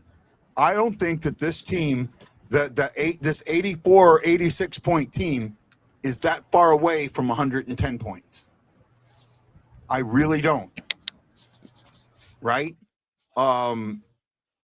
What's the difference when you look at it? What's the difference between 110 and 86? It's 24 points if my math is right. 24 points is 12 wins. That's the difference. And I know if with the 5th we'd all get drunk. I don't think this team comes out of the gate as badly because first of all, it doesn't have something mentally blocking it like it did last year. And it also, this is another year, and they got rid of some defensive mentality. And you're seeing it. You're not seeing the defensive mentality in this team. You're seeing an offensive first mentality, which is what I thought we were going to see last year, and we didn't see it at all. Or this season, at the beginning, we didn't see it at all until the trade deadline. I really do think that when you say they're not that far away, that they're not far away from being a Western Conference contender. That's what one player. Go ahead. I mean, this team, like I said, this team is not going to be top 5. I'm sorry. They're just not. First of all, this is not just a this year thing. So I get the whole precedent behind Winnipeg, the tough series. They should have beat Winnipeg. They lost in a heartbreaking fashion. I get that. This team has not just struggled out of the gate this year. This team struggled out of the gate for the last 4 years. They've struggled out of the gate the last 4 years. It's not just a 1-season thing. It's a 4-season thing. So, again, Blues fans, they're going to get tired. They already have gotten restless and tired of seeing the same thing where it is exciting. I'm not for tanking. I don't think it's good for anybody to willingly want to lose. I'm not for that. But, again, if this team continues to struggle out of the gate each season, then you're coming into a continuous loop where you go into the season, you struggle, you don't play up to standards, and then in the second half, you bank on a Cinderella run and you decide to show up and play hockey. That can't happen. The Cinderella runs only happened the last 2 years. The 2 years prior to that, we all knew this was a bad team. Though 3 years ago, go back 3 years, they got within sniffing distance of the playoffs. I think they were 17, we drafted like 14 or 15. That's where we got Snuggerud, I think, 14th or 15th in that area. So we were kind of, but that season was one of those seasons that it was more, it wasn't this. It was more this. Right? Does that make a little bit of sense? And again, that is fine. But this team, it's still this team has made a living on playing playoff hockey. They've been in the playoffs consistently. The last 3 of the 4 years, they have not been in it. They made it last year. They had the run. They should have beat Winnipeg. They were the better team in that series. They lost in heartbreaking fashion. But the fact of the matter is how far are you willing to take this? You're getting into you're not getting into Toronto territory, but you're getting into that type of mentality where you're starting to see a Toronto effect. You don't have the core four here, but you're seeing an effect where, okay, we're just gonna roll the same team out and hope that something changes. I'm gonna roll the core four out in Toronto and hope that they make the playoffs and make it past the first round. You're not quite there yet, but you're treading waters if you continue to run with this team and they continue to struggle out of the gate. I do think that they will be better next year. I think that the new culture, the young blood is going to help them out tremendously, and I do think that they're going to be going in the right direction. But if they don't, the question is if they don't, changes need to be made. And you bring up great points, Justin, and I'm kind of one of those guys. For me, heart and head are two separate things. Heart and head are two separate things, and you're right. If we need to make changes, but if we're not that far off, and this is just where I struggle, if we're not that far off, and again, if we were back to when we traded Tarasenko and O'Reilly and Barbashev, Akari, Mikula, and all of that, if we were at that point, yeah, we need to make those big changes. I don't think we're at that point where we need to make superstar changes or big changes. I think we need to make the smaller changes, right? And one of the changes we're going to make next year is more than likely, and I don't know it's going to happen, but more than likely, you're going to have 2 more rookies on this team. You're going to have Carbonneau and either Yurko or Uric. One of those two are going to Carbonneau more than likely will be on this team, and Yurko or Uric, one of those two, will probably come up. My guess is the forward will come up before the defenseman. By the way, game's back. I like this conversation, though, as the game's we're watching the game, and this is a good conversation tonight. Ashley, yes, it is. I'm enjoying it. Ashley, talk about it. Oh, there we go. Ouch.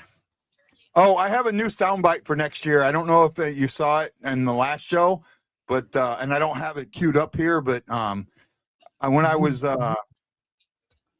fishing the other day, I went to toss my line out and my lure broke off, and I went, "Oh, motherfucker!" And it was just like perfect. So I'm gonna use Kelsey was with me, so like, thank God, you got to use that soundbite next year. Oh, Hofer got turned around. You gotta. I must have a delay because I haven't seen that yet. Oh, yep, there it is. Yeah. Darn it. But going back to that conversation, I think that the big changes that we needed to do, we already did at the deadline. I love Shen and I love Falk. Don't get me wrong, but that was old leadership that we did need to trade away. And I think that having that, veteran presence gone, it helps so that the younger veterans can lead the younger team. And I think that is going to help tremendously next season. I agree. I think they got rid of the the guys that they got rid of were defensive mentality guys. Mm-hmm. And they were leader guys. Both Falk and Shen were leadership guys, and they got rid of both of them. Got to work on your pronunciation. I know you're talking about Yurchek, but I have no idea who the third person is you were talking about. We have 2 guys in the system, 2 Adams, that their last names are, because me and Justin talked about this a couple of games ago, almost exactly the same. They are, and I will spell them out because I'm not 100% sure how to spell them or say them, but it is Adam. Now it's 3-1. Adam Jecho. Zico, right? Jericho, yeah. And then the other one is Adam, and he's the defenseman. Adam Yurchek. Yurchek, yeah. Adam Yurchek. J-I-R-I-C, and from the I to the C are all got the little accent point above it. Yeah, because he's right. He's what is he? He's I think he's Slovakian. I think I could be wrong. Adam Yurchek. Adam Yurchek is the guy that you're gonna have to pay attention to. He's going to be a big part of this Blues defense core eventually. Goaltender interference being challenged here by the St. Louis Blues on the third goal here. See what happens. Generally, the Blues have done pretty good. Video teams have done pretty well with this. Goal interference, we all know, is inconsistent as all hell, so you never know. But going back, Adam Yurchek, he's going to be big for this team defensively, especially because, like I said, Parayko, I know there's been a lot of hate on Parayko for not, going to Buffalo, but that's his God-given right. Parayko is a guy who is going to benefit guys like Yurchek and Lindstein. He already did with Lindstein. Lindstein came in and he played great.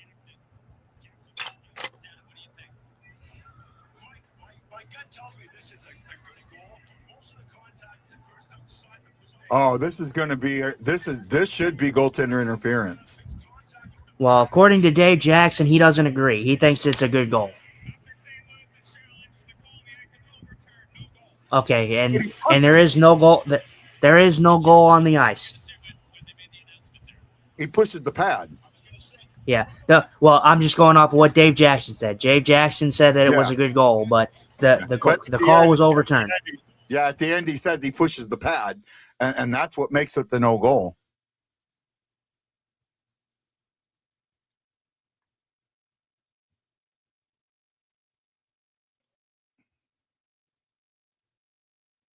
Yeah, and he talks about that. All right. Hey, man, I just want to say, great show today. This has been a fun show. You're muted. You're muted. I'm having a discussion with my dad. Okay, I'm sorry. Oh yeah, actually, speaking of that, I didn't discuss it because we were giving into it, but yeah, on the show, I want to say happy birthday to my dad. So we went to the last two games, but I should have got that out of the way first. So happy birthday to Dad. I'm sure you're feeling old. You're when you're 1 year older to me buying you a cane for your birthday. So there you go. Justin's dad, happy birthday. Tradition time, and a 1, and a 2, and a 1, 2, 3, 4. Happy birthday to you. Happy birthday to you. Happy birthday, Justin's papa, daddy-o. Happy birthday to you. Happy birthday. He appreciated that, I'm sure. At least I hope so. Yeah, that one, the pushing of the pad there, that's like the Blues had a goal. A goal got called back where I think it was Bennington's pad got pushed. Right, it was like immediate. They called it up on the ice, but you see the video on that. He's absolutely pushing the pad, which prevents actually, the pushing of the pad is what knocks the goal in. Right. Yeah, well, and it was the right call. It should have been overturned, but Dave Jackson was talking about it, and he said that, it was a good goal because the contact was made outside the paint, but it doesn't matter. If his pad's being pushed in, it doesn't matter. Or pushed, the pad is being pushed. It's still going interference, no matter what. So, a good call there, but still 2-1. Hopefully Blues can get it going. But again, this is why that I said the Mammoth, they do have something to play for. Statistically, they don't, but they have the pride, going into the playoffs. It's a tune-up, right? Get your style of game right for the playoffs, and that's what they're doing here. Yeah, I just, like I said, just circling back to everything. For me, it is just so difficult for me, and like I said, I don't think that this team is that far off. I do think that the changes that they made with Falk and Shen being gone, that was the right moves, and that makes your team in the right direction. I think the fact that it's Thomas's team now gives this team some boost, some confidence, and the ability to come out with a hotter start than they have in the last couple of years. But it's an if. I don't think you have to make too many changes in the offseason. I don't expect them to, but if it comes down to the fact of if we're looking in October, November, December, and you're looking at a team that's struggling, changes need to be made immediately. Yes, I agree with you. I used to play golf. I will never take up that 4-letter word again. I'm sorry. I was not good at it at all. No, Justin, I agree with that. I really do. I think that you got to look at this team and say, so right now there are 2 UFAs on this team and 2 RFAs, right? The UFAs are Sunquist and Hull. Sunquist is gone. I don't see a spot for him on this team. I don't. Hull, that's an interesting one, but he was making 3.4. I'm not paying him 3.4. I might pay Hull 1.5. Pay Hull Sunquist money. I would pay. If you want to, you can keep him as a depth piece. He hasn't played that bad for the Blues. He's not going to be some mainstay on this team when this team is competitive and in a playoff spot. Hall's not going to be here. And like consistently in the playoffs again, Hall's not going to be here. But paying him, I would pay him, 1.5, 1.25 if you can even manage that. His numbers aren't good enough for him to make a case that he should be making any more than that. You need to give him a 2-way contract to where he is able to go down and play in Springfield, because there's going to be times where he can go down. He can go down and play down there, and it wouldn't be an issue. Chris goes, you picked up another 4-letter word that you're not good at, but I have a better opportunity to get good at that 4-letter word than I did the other 4-letter word. Yeah, Justin, I do agree with you. I think that if you can get Hull for a little bit lower, yeah. Now you have one more RFA. You have 3 RFAs. The RFAs you have, and I think you can keep all 3 of them. Well, you can keep 2 of them for sure. The RFAs you have, the 2 that I think you can keep no matter what, are Matthew Kessel and Jonathan Berggren. You can offer each one of them qualifying offers and probably signing for something close to the qualifying offer, right? Kessel is arbitration eligible, but he's not getting that much at arbitration. I mean, if he goes to arbitration, he's not winning arbitration, basically. No, but Berggren's earned a spot on this team. Berggren's been very good for them. He's a good depth piece to have. For me, Matthew Kessel's a guy that I already know what I have in Matthew Kessel. This is why I've packaged Matthew Kessel in pretty much every deal that I've made. Yeah, I saw that. You can move Matthew Kessel and it would not hurt you, because Matthew Kessel's not going to be a mainstay on this team. He hasn't been. You know what you're getting with Matthew Kessel. He's still young enough to where he can develop, but he's not going to be much more than a third-line defensive pairing guy. So, you can throw him in there and he'll be completely fine. He's a good depth piece. He's a good guy just to have if you have an injury or something like that. But for me, the one thing I'm going to be looking at, and that's going to be the storyline for me next year, is our next season. Going into next season, I don't think you have to make too many moves. Binnington would possibly be the one move you make if you were to make a move in the offseason. But Jordan Kyrou, Jake Neighbors, I don't see them going in the offseason.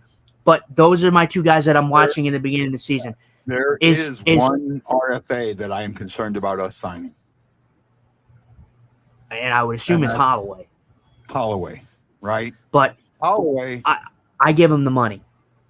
A Holloway, we're going to make him a qualifying offer. There's no ands, ifs, or buts about that. A qualifying offer is right about 2.6 million. A qualifying offer is 10% more than what you're making now. Well, he's making 2.29, so 2.3. So you add 230,000 to the, so $2.6 million is a qualifying offer, right? The problem is he's not taking a qualifying offer. So Holloway would get offer sheeted twice. We've heard different things about its term, its money.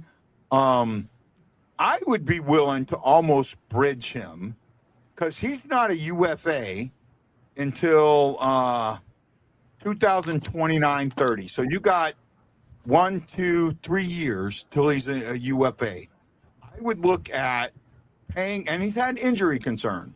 So I would offer him 1, 2, 3 years at, and I double his salary, 4.6. He's making 2.3 now. I'd go to 4.6. What do you think about that? I mean, it'd be great in theory, but the way that he's played when he's healthy, I would be almost okay with the St. Louis Blues giving him $5 million. I would be, and again, Holloway to me, again, it's going to be Broberg because I hate to pat myself on the back here, but I talked about it. Broberg, obviously you overpaid for the offer sheet. You were banking on him to work out. He's worked out tremendously. He's going to be the number one defenseman for this team. I called that in the beginning of the season. But again, the one thing that I talked about that I did call was when he extended, and I knew he would extend, and the reason he extended is because the St. Louis Blues believed in him and gave him a shot and gave him the minutes, gave him what he actually wanted that he should have gotten in Edmonton, and they did not give him. They treated him like garbage in Edmonton. His development didn't go anywhere in Edmonton because they continued to send him down to the AHL and bring him up to the NHL. He was arguably one of their best defensemen in the Stanley Cup playoffs in the finals against the Florida Panthers, and that's how they treated him. That's the reason he signed with St. Louis and extended. And all they did was offer him a qualifying offer. They did not offer him a money offer. They offered him a qualifying offer. I agree with you. I don't agree with this statement. According to Matt Lowe, Holloway is one of those blue-collar guys you gripe about. When have I ever griped about a blue-collar guy? I don't think I've ever griped about a blue-collar guy. Justin, you're one of my biggest critics, and I know that, and that's what makes this show great in some ways. Have I ever griped about a blue-collar guy? Well, no. Well, for one, you're not my biggest critic. I go on you because you do say some shit and then you do backtrack, and I think that you and I can both agree on that. You do backtrack a lot. No offense, but you do too. You both do it. It's a guy thing. Well, okay, like a man thing. And that's fine. And that's fine. That's fine. If we want to go that route, that's fine. And I expect nothing less. But still. I've stuck on almost everything I've said, and I haven't tried to backtrack. I've tried to say what I'm saying, and I try to stick with it. I've been on the Jordan Binnington bandwagon of getting rid of him the whole season. I've never strayed away from it. I've talked about it. I've had discussion about it. But most times when I have an opinion, I try to stick with it. And St. Louis, I don't know if you saw it yet, gets on the board here. Robert Thomas gets a goal. Robert Thomas. So there's the first line chipping it again. That was how you play through the middle. That's how you keep the puck through the middle. And first of all, Matt Lowe said that was just giving me crap. So I'd like to think that for the most part, I'm not. I don't go back. I don't backtrack. I do say things at times that, yeah, maybe I wish I could have taken back, or maybe I shouldn't have said that, or heat of the moment. When you do this type of thing, you get heat of the moment type things, and you say things like I used to think when Torpachenko first come up. I saw a lot of Tarasenko and Torpachenko, and that went away because they coached the skill out of them, and I had that held over my head. You thought Torpachenko was as good as Tarasenko. No, that's not what I said. What I had said was you saw potential. He had the potential. I said you look at him and you watch his style of play, and it mimics a lot of Tarasenko's. The way he works in the corners, and his shot. He has a quick shot. Oh, he said Torpachenko. Actually, right there. That's one of them where you can see the skill taken out of them, right? Mhm. So, right, we're all friends here. We are all friends, and we all need to remember that. And we know it gets heated sometimes, but we care about each other. We like each other, and it's a fun show, and that's what's important. By the way, I might get to talk about this show in Reddit, right? Ooh, And they have a big anti-show thing, anti-self promotion. Somebody put out, I'm looking for a podcast that talks about prospects, the draft, contracts. I want more information about that. And I responded to that. Well, I do a show, but I don't want to mention it because I don't want to get in trouble. And they came back and told me, since this is organic, this isn't you doing it. You can mention the show. And I did mention the show. And I mentioned the possibility of us doing a one-time post, and they shot that down. I had said, well, you let somebody else do it. Well, they took that post down. So I said, okay, I didn't know you took it down. That's fair. And then I came back and said, but you know what you should do is at the beginning of the season, have a thread, open it up for a week, have a thread that you allow guys to put out their podcast, to talk about their podcast, to inform people. If this Reddit is to inform people, you should allow that. One time, I'm not saying, you're spamming the group. You're putting out something that is, you're saying, here, this is your thread. You got a week, put it out, and then people can go back. If you want a podcast, go back and look at this thread. Here's a list of podcasts. Right? And I think, and they're open to the idea. How much would you pay a second line center knowing we're paying Thomas our first line and probably first liner and probably see the price of a second line center? That's a good point. I would probably try and keep him in that 8 million if we got a solid second line center. I still think 4.55 mil. No, you're going to have to pay a little more than that with the salary cap going up. I want to say that you need to be closer to the you need to be closer to that $7 to $8 million. You're looking at anywhere between 6.5 mil to 7.5 ish for a second line center. That's what I would think. And this clap for, and that's fine. But my issue is I don't. People make a fuss about it, and I do understand that. But again, people harp on a lot of things, and cap is one of them. Cap is going up, so generally in the grand scheme of things, I never really have had an issue with the Kyrou and Thomas getting 8. The 8 million. So yeah. I haven't had an issue with it. Yeah, they do it too early? I mean, you never know. I think that they just had faith that these guys would pan out for them. You'd hope that they show up a little bit more. But I've never had an issue with it because the cap's going up. So you're gonna have to pay guys. You have to be. It's like what I say about trades. You have to be realistic with trades. You can't just offer Tyler Tucker for Nathan McKinnon. You have to be realistic. The fan trade. You have to be realistic. Right? You have to be realistic. Yeah, but we've also been hearing that this cap's been going to go up for years, and every year that they say the cap's going to go up, it only goes up just a hair more, a hair, not enough to really do a difference. So by CBA, the cap's going up $5 million next year, right? So. The going up a little, that was code for 3 years. It was it was a lock cap. It went up $1 million a year, and that hurt a lot of teams.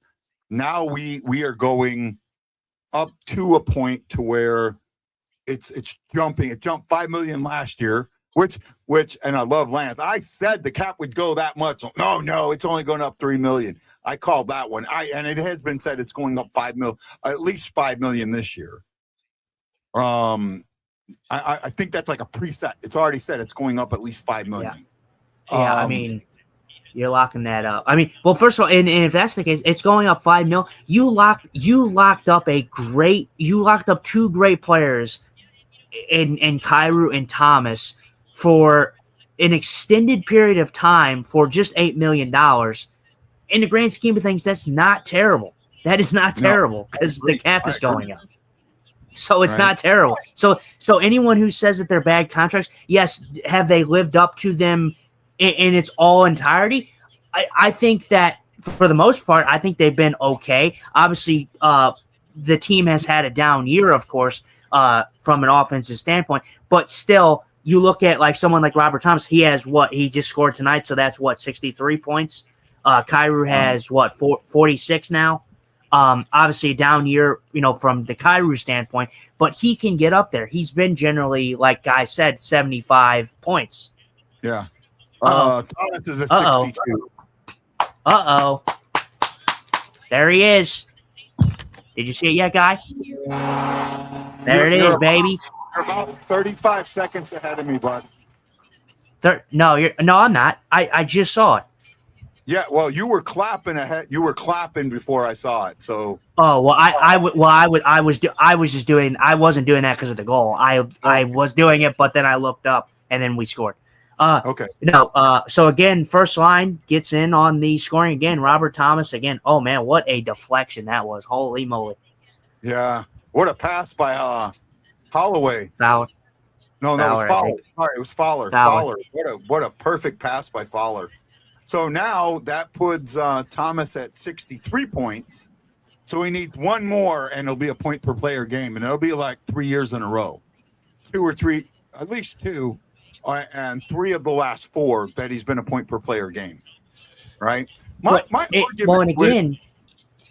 ahead. Yeah, point per game. No, well, now I'm saying point per game. But in Robert Thomas has played, he's missed 18 games. So. Yeah.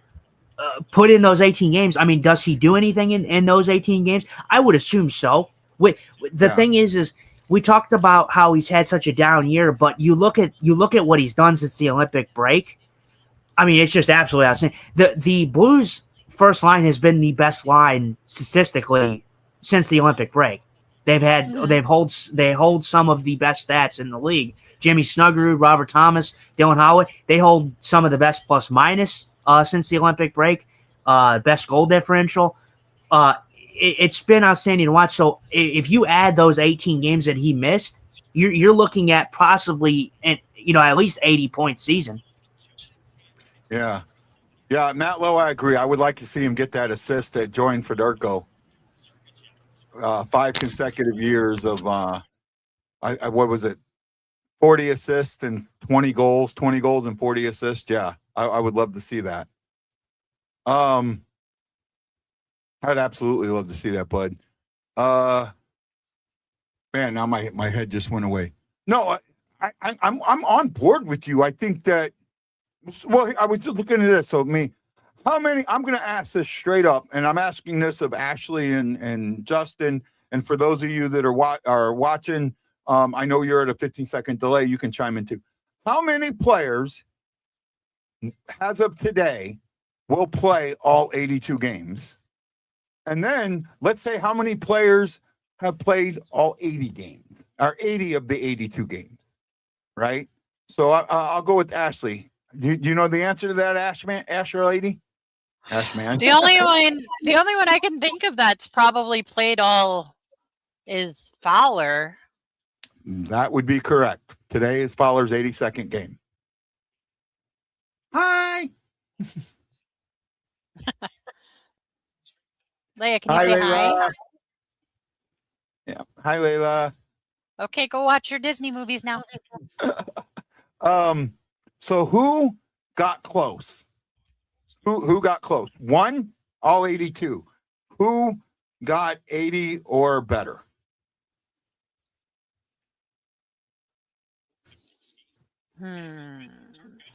Justin, you know? I would say, are you asking me how many or who? Either or. Well, hang on. Let me think about this. How many? I think how many games? How many games? Broberg's got to be up there, right? Broberg, today is his 81st game. Okay, yeah. Correct. So I knew Broberg was in there because Broberg's been relatively healthy, which is great to see. Yeah. Holloway Thomas not in there. Kyrou Hold on, is I'll not give you in a there. hint. The other one would have had all 82 had he not gotten a healthy scratch.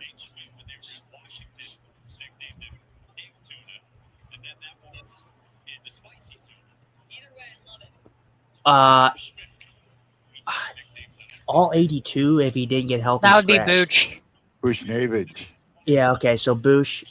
Well, it's for someone who obviously we talk about his contract. A lot of Blues fans have been harping on Bush, and like I said in the beginning portions of the season, absolutely well deserved. But then I look at what he's done and the fact that you have a guy that has played 81 games and got scratched for the one, and Yeah. I think for the contract, yeah, it's disappointing that he hasn't lived up to it as per se to most Blues fans. The fact that you get a guy that's played 81 games, at least you're getting some value there. It's not like he's been out, consistently. But again, see, this is the thing everyone talks about when especially this season. This guy had a down year. That guy had a down. Well, the problem is everybody's had a down year. So to say that to down a player, and then his $8 million extension doesn't kick in until next year. So he still has every opportunity to live up to that $8 million extension, right? Matt Lou asked, did Rousey miss games besides yes, he did. He missed 10. 10 games, yeah. So he's missed a total of 10, and I think he only sat one game, maybe two. I think he was a healthy scratch for one game. I think it was only one. I think he was injured for 9. Yeah, I think on it was two one different game. occasions. Yeah, right. So he got scratched in Buffalo. He got scratched against the game in against Buffalo in Buffalo. Oh, okay. Right. So so Rousey only had the one scratch, and he was hurt. I think he had a lower body injury, but I don't remember what it was. Right. I mean, you're definitely getting a nice chunk, and like you said, I think with Bush you're gonna see that. I think Bush is a guy that, for me, I think he's gotten a lot of. I think he needs to step up. He needs to be on the point sheet like Kyrou does as well. But at least Bush, at least he's in there consistently. And I do think that the contract looks bad now, but I think it'll be okay. I think it'll work out in the end, anyways. So that's just kind of how I feel about it.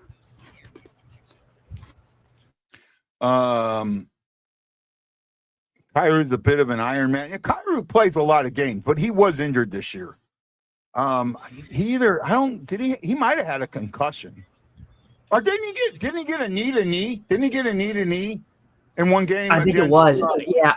Wasn't that knee to knee where he was out like 4 games that we were that? Yeah, because we talked about it. Because then he got because then the player safety did nothing. Did nothing. That was a knee on knee. I think he's got injured like twice. I think but they were minor injuries. The knee on knee one. I think he had the knee to knee that we were all pissed off that player safety did nothing with, and then I also think that he was in concussion protocol for 2 or 3 games. Yeah. Right, and I remember him getting hit up against the boards. Right, not which also should have been looked at and was not. Right, so that's what I remember on that. I got to tell you guys, this is a great show. I love having Ashley on. I really do. We asked you and me. We're talking yesterday. Do you mind if I say what we were talking about yesterday?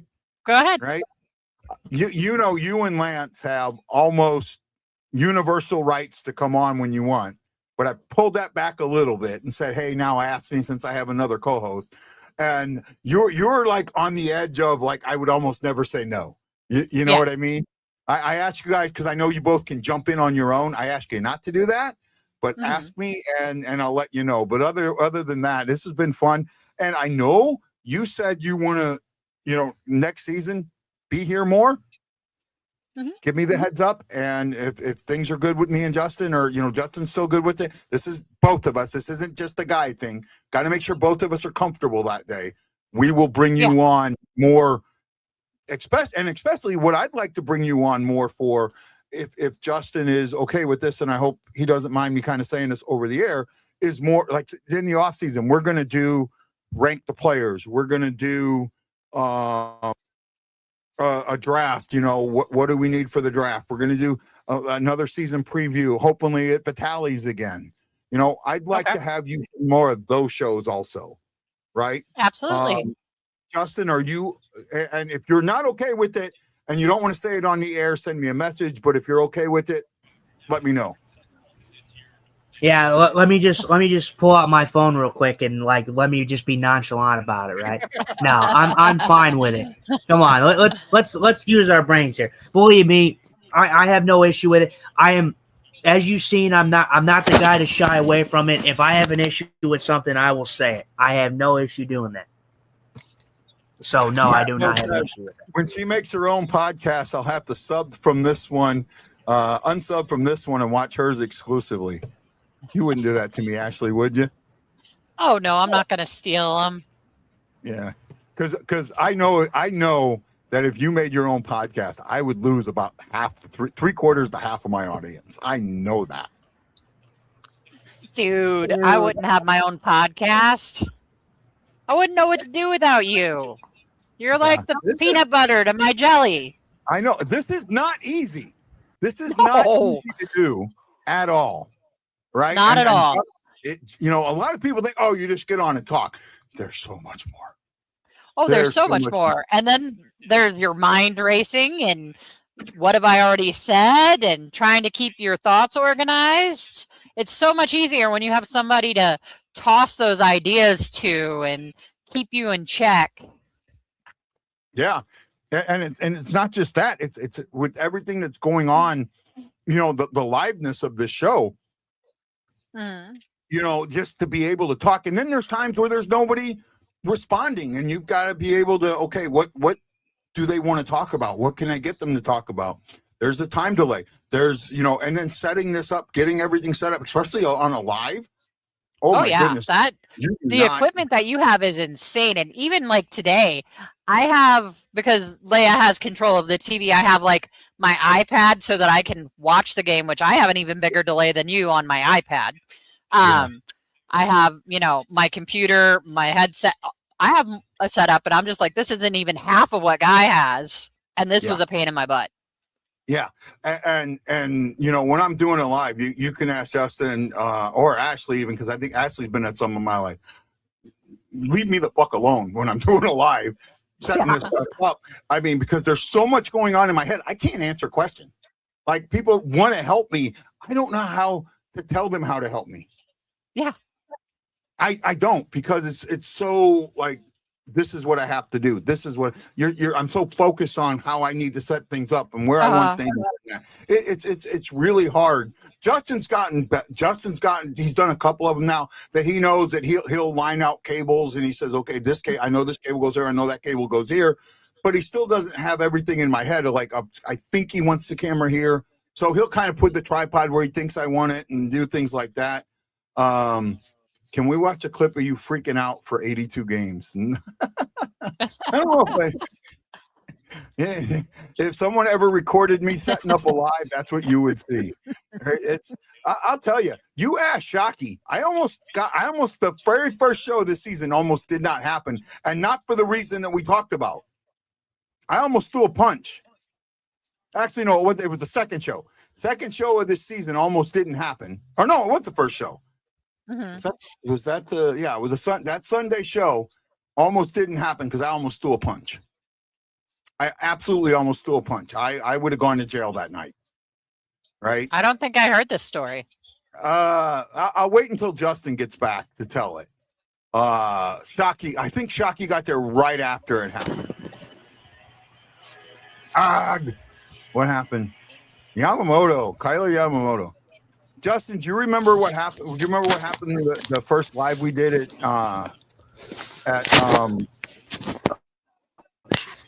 Vitaly's? Yeah, no. Well, I mean, it was a concern. It was a concern for you on every show, but yes, I do remember it was the individual who like pretty much like he like tried to put a chair or something, or I think it was, or like right next to the camera. No, he set his chair right on my tripod. Mm-hmm. Mm-hmm. I have a $4,000 television camera. This is the same camera that a lot of news crews send their remotes out with. They modify it a little bit by adding things, but it's the same generic, it's the same camera, right? I don't have a cheap tripod. I have a very expensive design for this tripod. Mm-hmm. And I lock my tripod and I set it up and I tape it down. And this guy went and put a chair right on it. So because they were having their poker night. So he could put and his comment to me was, well, my food has to have a place to stay. If it wasn't for Justin getting between me and him, I would have thrown a punch. Oh my goodness. Oh. Yeah, it was interesting. I knew that was the case. I knew that had to be protected. But I mean, honestly, I look at that one and then I look at the one where we probably could have made a meme. We got to go back and make a meme of Guy. Probably the vein popping out of his head when we're at the 25th show for my mom's birthday and honoring Roland and everything like that. People getting close to the camera and Guy just losing his shit every time that somebody got close. Ashley and just was there for that one. just was so paranoid about this camera, and I understood it, but and they responded a little bit more appropriately. They weren't rude about it. They did good. Even somebody that we that was a new listener who subscribed. I don't remember the name off the top of my head. That he was even nice enough to kind of guard the tripod and the camera in a way. He sat and kind of blocked everybody and away from it, directed people away. So that's I can't replace this. I don't have the money. I don't have. I mean, I didn't take out a loan. I cashed in. This is when I was trying my website. I cashed in a 401k I didn't know I had. I cashed in part of it to start. Oh, fight. Oh, Mayu getting in. Oh, Broberg. I like seeing this. Now that's what you do. You get chippy on game 82. I like that.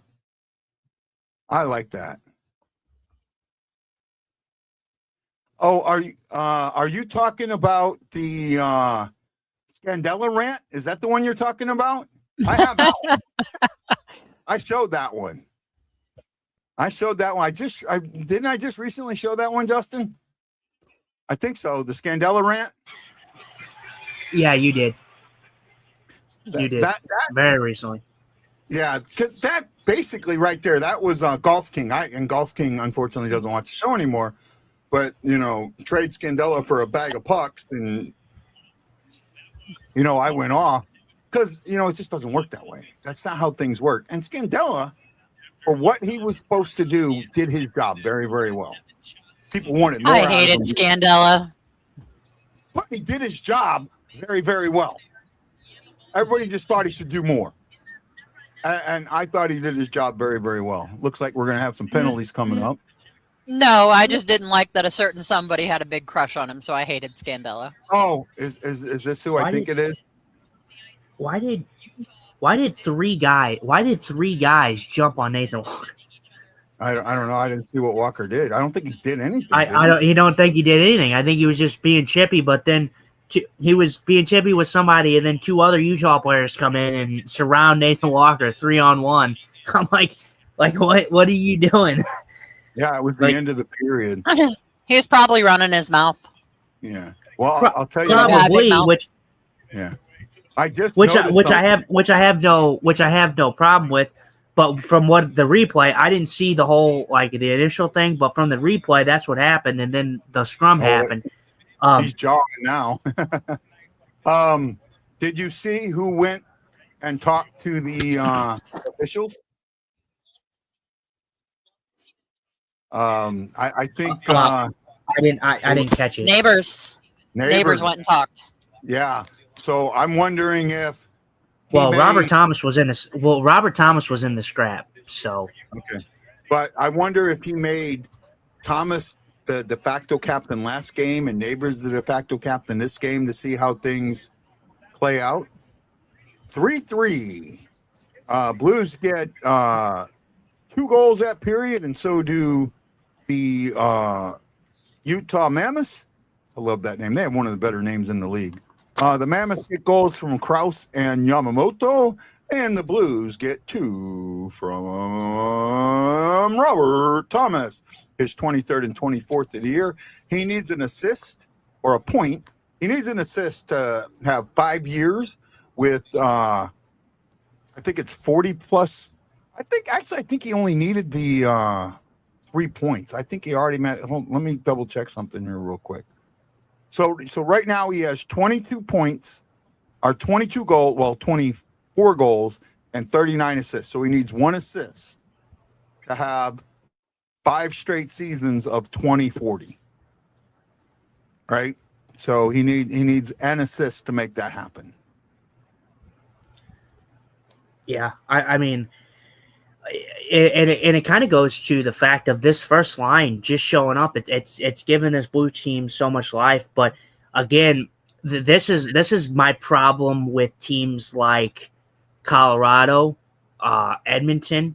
That's my problem with teams like that. Is I don't want the Blues to be one dimensional, and I don't want them to. I don't want this team to turn into a one line team. And I don't think that's going to be the case. I think the culture is changing, obviously. But as for your consistent guys that are showing up every single night, and I'm not saying the other guys are not showing up, but showing up on the score sheet, they're getting points, they're getting, they're just kind of building the energy and effort for everybody else. I need the second line to show up consistently. I need the third line to roll as well. I need the fourth line to give me that energy that has been sorely missed this year. We need all 4 lines going. That's what makes the Blues the best. I will agree with that. I will absolutely. By the way, Holloway got his 50th point this year with that assist on Thomas's second goal. Or actually, no, he got it on the first one, so he's got 51 points now. I missed it. He got an assist on the first goal. And this is a team that guys, I want to make sure I say this right. I know we handpick. This guy didn't do well. This guy didn't do. This is an entire team that underperformed this season. There is not a guy on this team that you can say performed to the level that you expected him to perform to. I disagree. I say that there might be one exception. I disagree. Philip Broberg. I also disagree. That's Philip the Broberg. one. That would be the one exception. I can think of 2 more exceptions. Okay, well, the reason the reason I bring up, I don't count Broberg in as we expected, because we had no expectation with Broberg, because when he came in, we were okay with the trade. We weren't okay with the return on the trade. But Broberg. Oh, Mayu, you mean? You're talking about you said Broberg. No. You're talking about Mayu? Okay. Oh no, never mind. Yeah. So no, I'll take that back. Broberg, okay, I'll agree. Broberg numbers wise probably isn't where you wanted, but growth wise is there. I will agree with that. Right? Who are your other 2? But My 2 are Thomas is obviously right where he should be. Hold up. Go ahead, Justin. Oh no! All I was saying is Broberg's there because his numbers are obviously not what you want to see, but it's a career year for him. for the points wise, but still, their growth is there. But Broberg's not going to be a Cale Makar. I know that he's a first round guy, but he's not going to be some like offensive juggernaut that's getting 100 points in a season or 89 or 90 points. Could he be that? Possibly, but the way that he plays defensively, it makes up for the fact that he doesn't put 80 points on the board. So that's just my fact. And with Ashley, I know Ashley, you're going to give yours. I know the first guy you just said, I absolutely agree with. But go ahead. Snuggy's my second. I mean, you can't say that you expected him to get 20 plus goals in his rookie season. You can't say that you're disappointed with that. So Thomas, Snuggy, Broberg, and I'll even agree with Mayu. So those four. I will take Thomas out of that because I thought Thomas was a 100-point player this year, and he's barely a point with his injury. With his injury, though, point per game, that's on par for what he's been. Thomas was never going to be a 100 points guy this year because he played with 25 different line combinations this year. He was never going to be that guy. True point. Robert Thomas has also, like Ashley said, he was injured. He missed 18 games. If Robert Thomas plays at what he's playing right now in those 18 games, you're looking at an 80-point season right there for Robert Thomas, just with those 18 games being missed. So obviously it's a what-if statement. That doesn't mean that it would happen, but he's playing so freaking well right now that if he did that, if he's done what he's doing now in those 18 games, he would have easily had probably 85 points at the end of this year. I think he should be a 100-point center, but he hasn't been. That's what I think. And yes, maybe I'm reaching for the stars there. But, no, I don't think you are. I don't think he's far off from it, but he's got to, not get injured to do it. Yeah. Well, he needs to not get injured, but he also needs to play with consistent line mates. He's played with the same 100%. Line. Yeah, he's played with it. He played with 25 different line combinations to start the year. He couldn't get anything going because of it. He had a switch of different line combinations. He got injured, of course. That's something that we've always kind of dealt with Robert Thomas. He's always good for at least one injury, which sucks. But when you play at a high level, when you play first line minutes, you're bound to get hurt at some point. You're bound to get hurt just playing hockey. So it happens. We'd like to see him fresher, but if he plays with a consistent line, I think he's a 100-point guy. Snuggerud has the same type of year that he had this year and even better next year. And Thomas shows up like he has been here. You could be looking close to 100 points. You could. So in games that affect us, we'll cover this real quick. The Ducks are up 3-2 on the Preds with 7:32 to go in the second. We kind of need the Preds to win. To make sure that we don't fall behind them, but the Ducks aren't helping us, and the Sharks are not helping us either by beating they are leading the Jets 3-1 with 7:15 to go in the second. So that kind of puts us. We're going to be in that 10th, 11th spot, depending on. To be honest, man, I could care less. Again, we're talking about sticks and stones here. Everybody's winning that first overall pick. It was never going to happen. The Blues were never going to tank. Tanking to me is illogical. Whether they're ninth, whether they're 7th or 8th, 9th, 10th, 11th, I don't give a shit. They have 3 first-round picks. It doesn't matter to me. It doesn't matter. I'm on board with that. I just, now that the playoffs are gone, get the best draft pick you can. That's where my thought process is. And by the way, when you were talking about Thomas, the one thing, would you be upset if he got another goal or assist to tie Federico? Well, he doesn't tie Federico. Federico did it 12 times. His would only be his 5th. He would move into that same zone as Federico, but he wouldn't tie him. And I want him to do it. Snuggy has like 35 points in his last 30 games, and he's like a plus 25 or better. I don't know. I don't have it broken down like that. It takes a little bit of time. But, he's been the best. He's been the best rookie since the Olympic break. and it's tough. It's tough to say that because you have a guy like Matthew Schaefer. You have some great rookies in this league, but Jimmy Snuggerud has been the best rookie since the Olympic break. Right. Power play. Yeah. So, I talk about the 5 areas of hockey, right? And I know everyone argues with me on this, but there are 5 general areas of hockey: offense, defense, power play, penalty kill, and goaltending. And when I say offense, I mean offensive play, not forwards. When I say defense, I mean defensive play, not defensemen.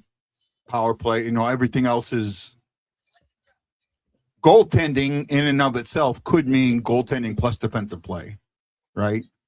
In those 5 areas of hockey, one of the things that had always been at the bottom was goaltending. This year, goaltending went right up to the top.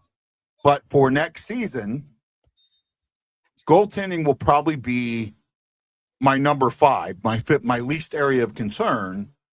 But the amount of concern I put on it would be like a 7, right? So it's area of concern from greatest to least, and then level of concern from 10 to 1.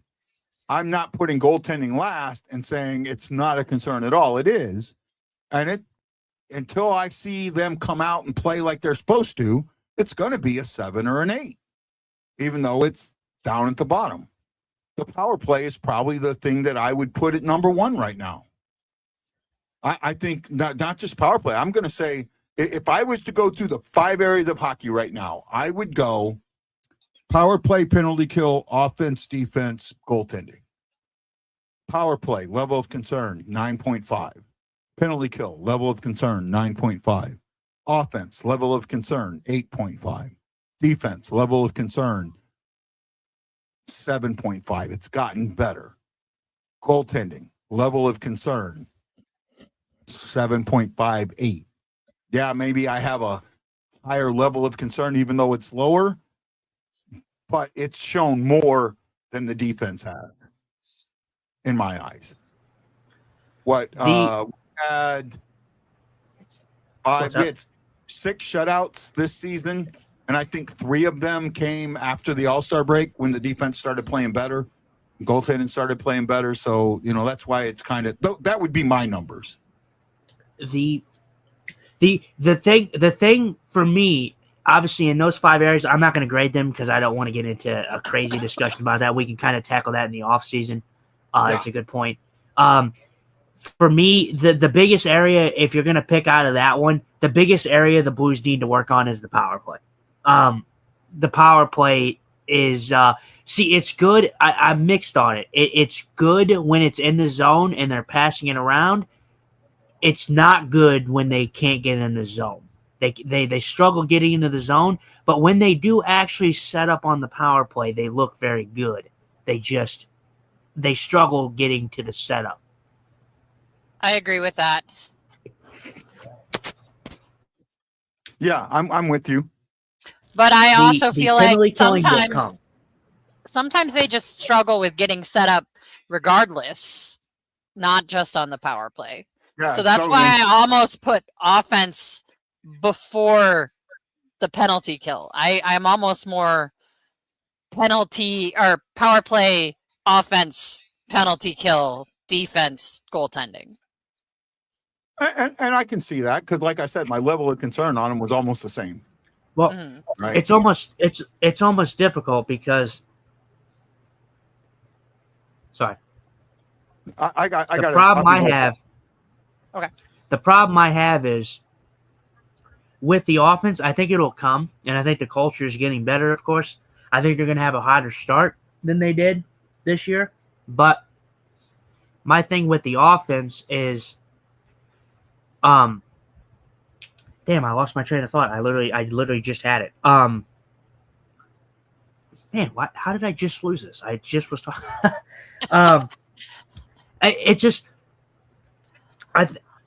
I think the offense, it's going to come, of course, but that's what it is. Sorry.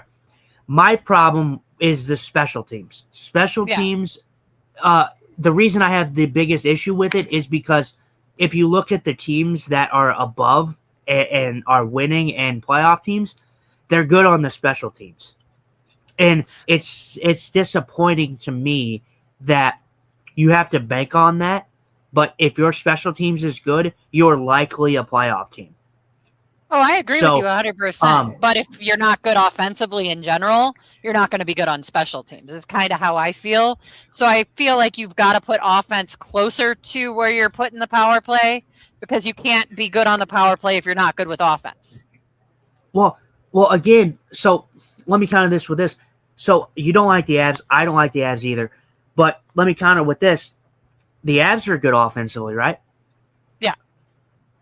The Avs have one of the worst power plays in the league. So, you know, I get it. It could just be an anomaly. But we played the Avalanche a couple times. They didn't really get anything going on their power plays. But I think they're at like an 18%, 19% clip. And that's for a team that has 50-something wins on the year, I believe, or what is it, 50-something, 60? So how would that team be so, how would that team be so anemic on the power play? And I do think that it has to do with too many cooks in the kitchen kind of thing. But still, you would think a team like that would be good on the power play, right? They're not. I think that part of it is because they don't have to be, and they're at 54 wins. Well. But yeah, I think that they didn't focus on it as much because look at how good they are, 5-on-5. They didn't have to focus on it. Well, and that's a good point. And that's why I'm like, it's for me though, it's not a telling portion because I just said that it is kind of telling, but it is telling in a way because if you are good on the special teams, the teams seem to be pretty viable. Whether you're good on the PK side or the penalty or the power play side, it seems that the teams that are higher in that category are the teams that are likely your playoff teams because there's a lot of penalties in the NHL. There's a lot of power plays, a lot of penalty killing going on. If you're good at it, I think your team is usually in a good spot. I would like to see the team play good 5-on-5 because that's what I care about. I care about 5-on-5 hockey. If you're playing good 5-on-5 hockey, you are earning your wins. You're earning your points that way. Power plays and penalty kills, I have mixed bag on those. I think that any team in the NHL, they should be able to play pretty decently on the power play and the penalty kill, or the power play at least, because you have a man up. You should be realistically better in that stat, but not everybody's going to be great at it. Yeah. Well, look at Colorado. Wouldn't they have one of the worst power plays in the league? Yeah, we just talked about it. We just talked about it. That's what I just talked about. Actually, you didn't get to see this earlier because you stepped out, but that's what I'm dealing with today. Oh, you must have got really toasty when you flipped that kayak.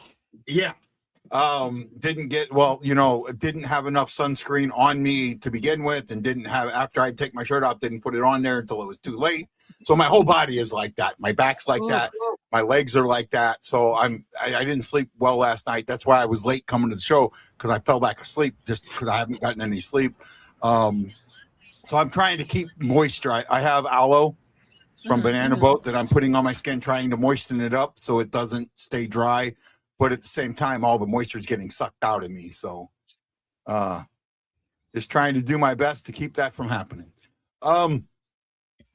We're getting ready to start the third and final period. Well, final regular period of the Blues season. This could go to overtime. Great discussion today, guys. Both of you. Great discussions. And one thing I was going to bring up, Lance had told me, and I don't know if he's still watching. He was watching earlier, saying, sorry, he couldn't show up today. Wasn't feeling good. He had told me that Snuggerud wasn't going to get any Calder votes.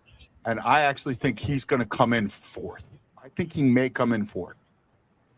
The 23 goals and 52 points or 51 points, I think that's going to get him into that fourth spot. And if he doesn't, it's going to be a lot closer. There was a thing on X, the NHL would put out, they'd ask them 16NHL.com players, and by the way, they dropped the puck into the third period, 4-on-4.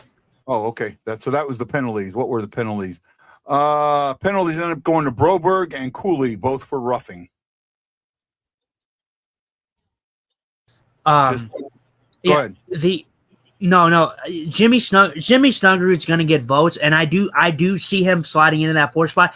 If Jimmy Snuggerud had played how he has, and like I said, I don't think he's been necessarily bad in the first half. I just think that he was kind of getting used to things, kind of getting into click. He was also sliding in and sliding out of the top line, second line, third line, just everywhere. This team was everywhere. So I think that it was him trying to get into the groove of things in the first half. He's really broke out here in the second half. And people know, although most fans and most media don't really tend to give the Blues much credit, a lot of people know Jimmy Snuggerud's a fantastic player. And a lot of people have him ranked as probably going to be one of the better youngsters in the league for, in the future. Like you look at Matthew Schaefer, you look at Nikishin, you look at all these young guys, and a lot of people have Snuggerud being possibly having a higher ceiling than those guys in the very end of it. So you don't know. This is his first season. I think he's going to be even better next year. If he's got 50 plus points this year, I mean you're possibly looking at a 60 point, 65 points, maybe even 70 point season if he plays how he's playing. So yeah, I don't completely disagree with that. Hi, Will. Man, my voice is all over the place. I see Will hanging out in the corner there for Ashley. Oh man, now I'm not thinking. Yeah, no, I agree. I think he is going to be that guy. And not only that, like next year, we could have we had 3 Rookie of the Year candidates this year. 2 of them didn't pan out as much as you hoped they would. Actually, I think Broberg will get votes too. Or not Broberg, Mayu. I think Mayu will get votes. I'm sorry about that. I think Mayu will get votes. Yeah, right? but Mayu won't be in. Mayu won't be like anywhere in the top guys there, but he might. But he's not going to get any first. He's not going to get a crazy plethora of votes. No, he's going to get some. He's going to get some fifth place votes. That's what he's going to get. I'd say he gets 5 fifth place votes. Again, and this goes along with what we've been talking about. How you said that again. I'm going to go back and say it that this is a prelude. The Utah Mammoth are not resting guys. They're playing their lineup that they're going to be playing for the playoffs. This is the type of stuff you're going to see. These 2 teams are going to be good for years to come, while eventually the Avalanche, the Dallas Stars, they're going to be aging. Obviously, they still have some young pieces, of course, but Dallas and Colorado are in that win now kind of category. Utah, the Blues, Chicago, they're all going to be good. So in a couple of years, we're going to be looking at a complete shift where teams like Colorado and that are going to be lower, while the Blues, the Mammoth, the Minnesota Wild, you would like to hope if you're a Minnesota fan, of course, and the Blackhawks, they're going to be up in the top of the Central. Yeah. So, and you're starting to see it. You're seeing the competitiveness in this game. Oh yeah, no, I absolutely agree with you there. Absolutely agree with you there. I think that's what's happening. You're dead on with that. Dvorsky is the one. While Dvorsky's had a decent season, he's the one that I would have hoped would have been a little better, right? Or at least gotten more in the Calder conversation. He's not going to be in it at all. I don't see him getting a vote. Which is why this is why I've kind of harped on the whole idea of this team needing a second line center. Now you could try to get that, and you can try to trade something else for that.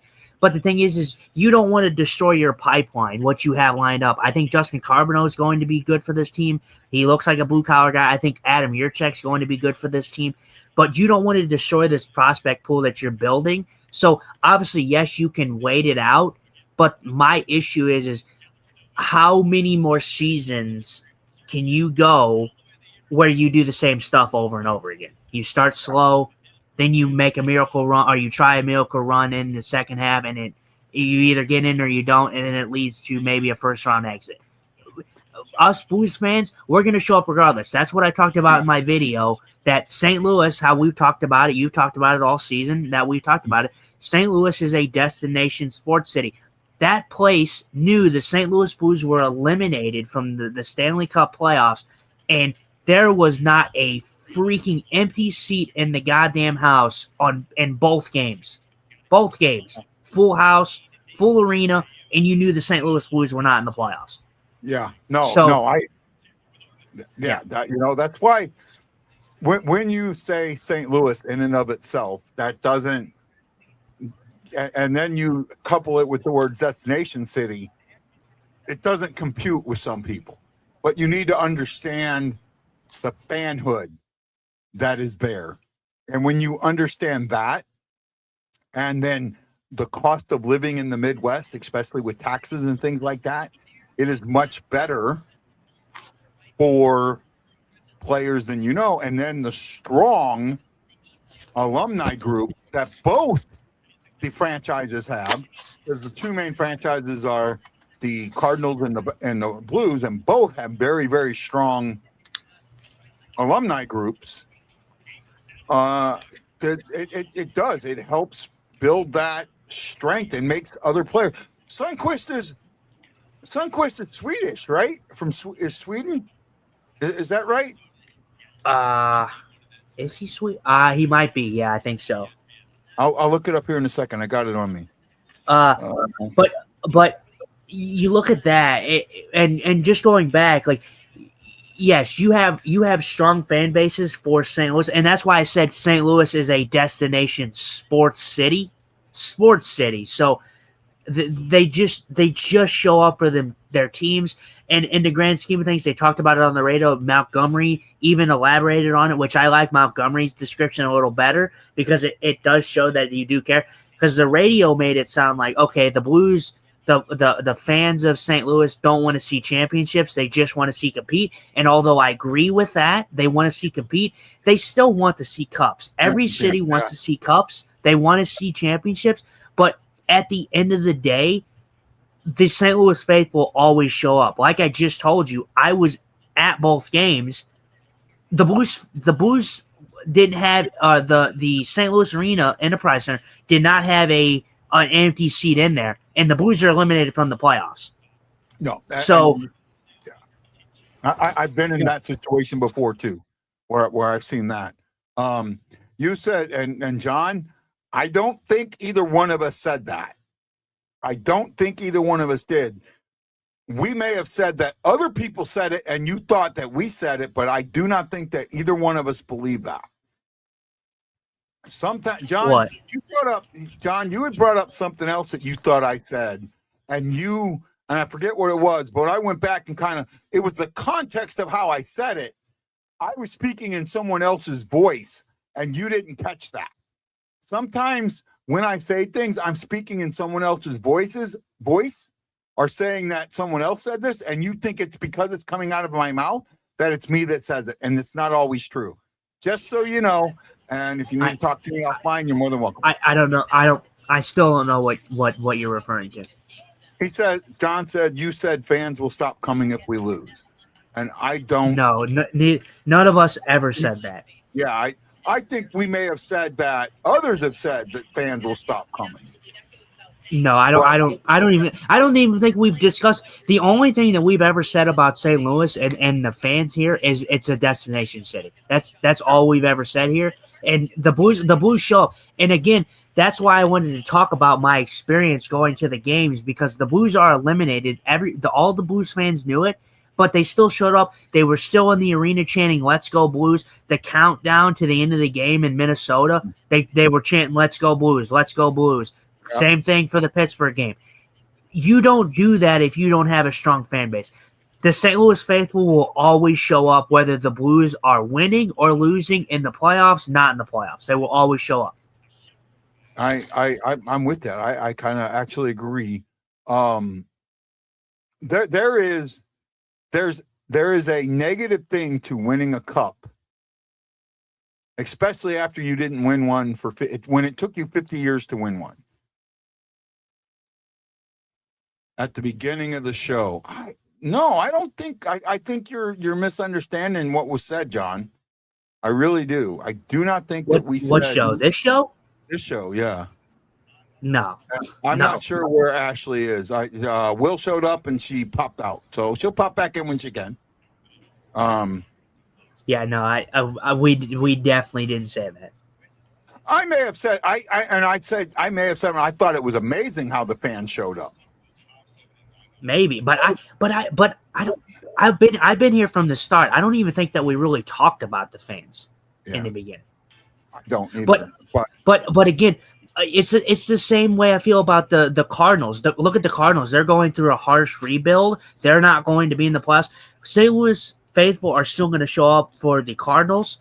It's a city. I mean, look at the Battlehawks, for Christ's sake. I've been to one Battlehawks game, and oh my God, dude, the atmosphere is incredible, dude. It's incredible. I mean, well, I remember when the Battlehawks. Sorry, I didn't mean to talk over you. Are you done? Yeah, no, you're good. Go ahead. All right. I apologize for that. I sometimes I don't know. Sorry.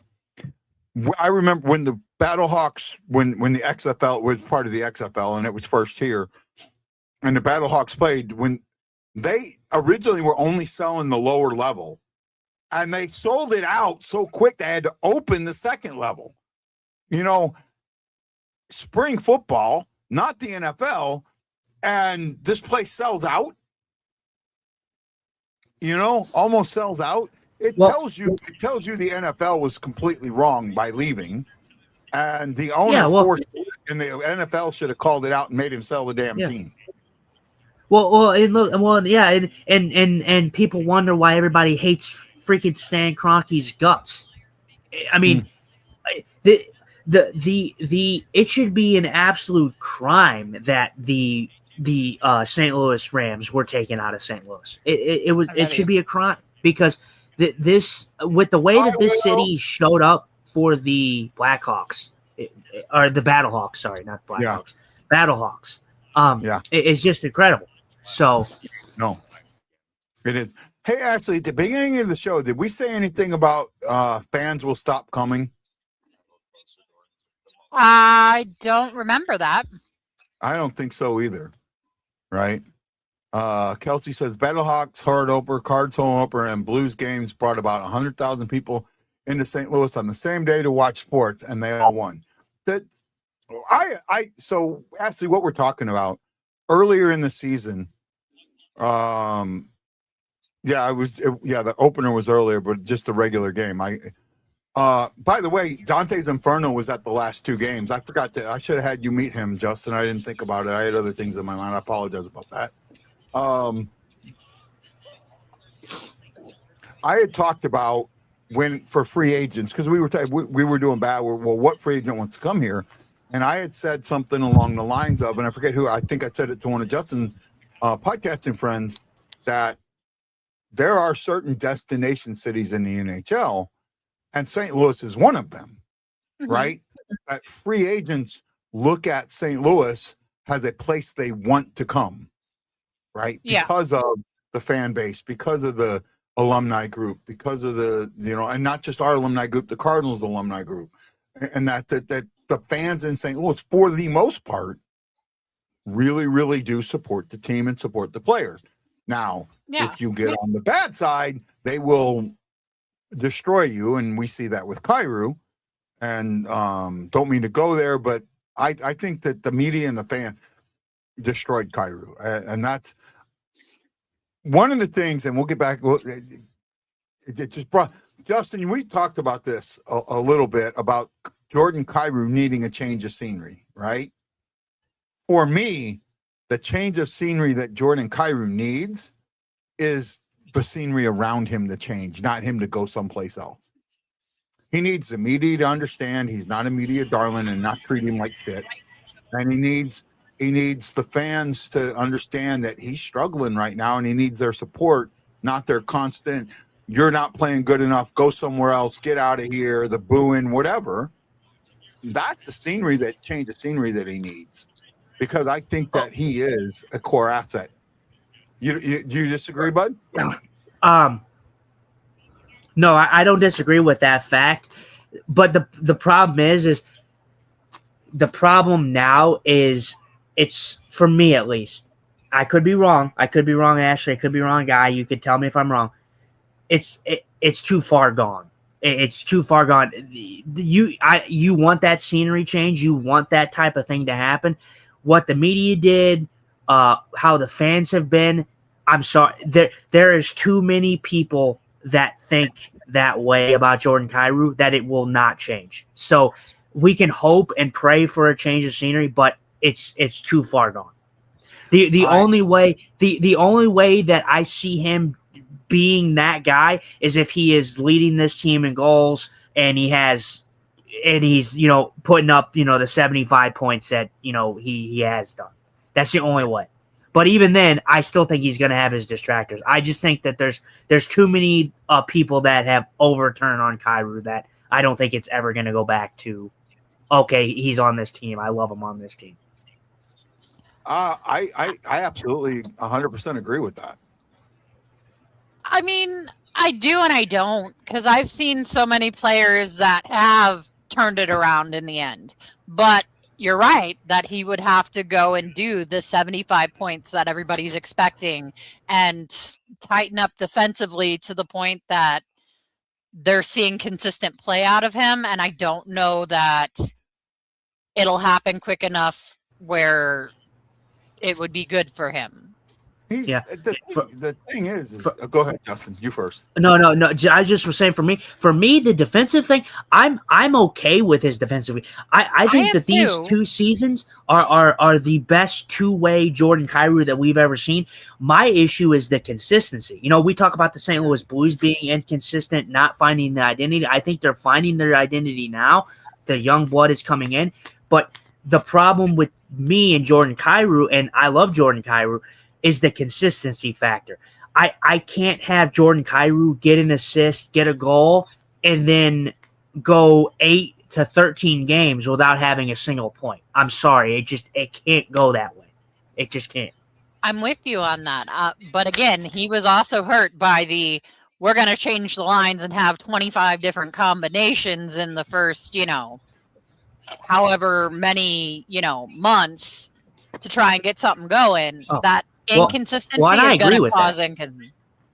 I do agree with that, and I do think that the shakeup still does happen on the second line, and that's why I've been such a key component on getting a second line center. Maybe your thing is, I know you guys said that you don't really think drastic change is needed right now, but that's why I think that maybe if you bring in a solidified second line center to play with Jordan Kyrou and not just have a mismatch of Suter, Bush, whoever else you want to put on that second line center, Dvorsky. If you have a consistent, solidified second line center to play with Jordan Kyrou, who knows? Maybe he gets back to that prominence. Right now, he doesn't have a consistent guy that he plays with every night in, night out. Bush is probably the closest thing to that. And he's not a center. And he's not a center. He's not a center. He's a winger. So, yeah. No, I agree with that. And my issue is, and I've talked about it. Ashley, do you remember? I think you were on with the show, because I remember bringing it up and you and me talking about it. There was a game. We did a game day show. Kyrou scored 2 goals. They had an assist, and he was the number 1 star. And at the press conference, Berube gets asked about Kyrou and scoring the goals and that, and Berube says, "Yeah, that was good. He was okay offensively, but he turned the puck over 2 or 3 times in the blue zone or in the neutral zone." Yeah. Right. I'm not imagining that happening. No, you're not imagining that it happened. That right there, that moment is the moment for me that all the Kyrou distraction happened. It is. Because there are so many Berube lovers here, right? I remember 2 years ago, I sat right behind the goal, and I got on Berube about him being gone. The people that were in that section, the lower section I was in, I thought they were going to skin me alive. Yeah. I remember after your article, I thought everybody was going to skin you alive. Go ahead. What is it? No, I just wanted to say Holloway, absolutely glorious chance in front there. Just misses. I think a good save by Vmelka there.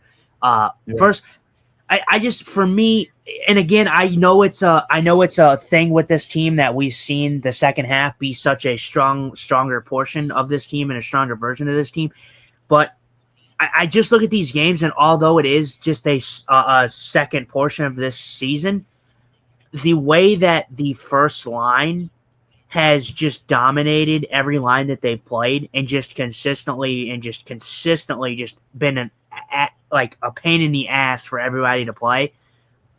Even in the small sample size, it's still good. Obviously, you want to change the narrative. You want them to do that in the beginning portions, which I do think that they will do, because I think going into next year or next season, you need to sign Dylan Holloway. It's a must. There's no ifs, ands, and buts. You need to sign Dylan Holloway, and I think Dylan Holloway does stay here. I think at first he wanted to stay with Edmonton. Edmonton didn't match, but I think that the Blues have really given him a role, and he's playing on the first line, and he's a young player. He wants to have all the possibility to excel and grow and be the best that he can. So I think that he's going to be on this team anyways. I think they'll sign him. What they sign him to, I don't know. But that's going to be your first line heading into the next season. You have a solidified line that you're going to stick with. You're not going to change it up like you did this year, where it's 25 different combinations. Yeah, I can see that. Ashley, that article that you're talking about, I talked to Jim Thomas about this, because after I wrote that, and when I was still in the groups and I put it in the group, did I get roasted? Oh, you did. But you go back, and everything I put in that article was dead on right. It sure was. Everything that I said in that article was. And you know what's hilarious is it's about to happen to him again in Toronto. Yeah, right. I talked about how he doesn't handle young players right, how he tries to change their style of game and things like that. And I said that it might not be the right guy. I hit that nail straight on the head. You sure did. Right. And yeah, I got roasted. I got roasted like a mother. I think that's when I got kicked out of the groups, was when I was defending you for that article in those groups. Yeah. Because I got kicked out of all of them. Yeah. Toronto doesn't have. First of all, Toronto has a massive, bigger issue, and the fact of it is Berube's was not the right guy, and I do think he's a good coach. I think that he's obviously an older school coach. He's not as. I don't think he's as out there as like a guy like John Tortorella, but I think that he is a good coach, just not for Toronto system. But they have a bigger issue, and their bigger issue is they don't back their captain. They don't even come to their captain's aid when he gets kneed in the knee and gets taken out for the season. So they have a bigger issue than just coaching over there. Austin Matthews met the press today and talked about. It does not sound like he's coming back. It absolutely sounds like he. I told you, guys. I told you those ties are done, bro. Those ties are done. If Austin Matthews is still a Leaf heading into next season, I would be shocked. Those ties are severed, man. The Toronto fans don't want him there. His own teammates don't want him there, clearly. I would be shocked if he's a Maple Leaf going into next year. What? I thought that was top 10 protected. I don't think that they would fall out of the top 10.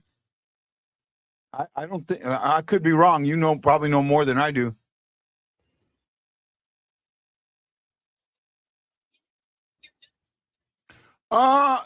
This isn't a bad stand by, bud. This isn't a bad.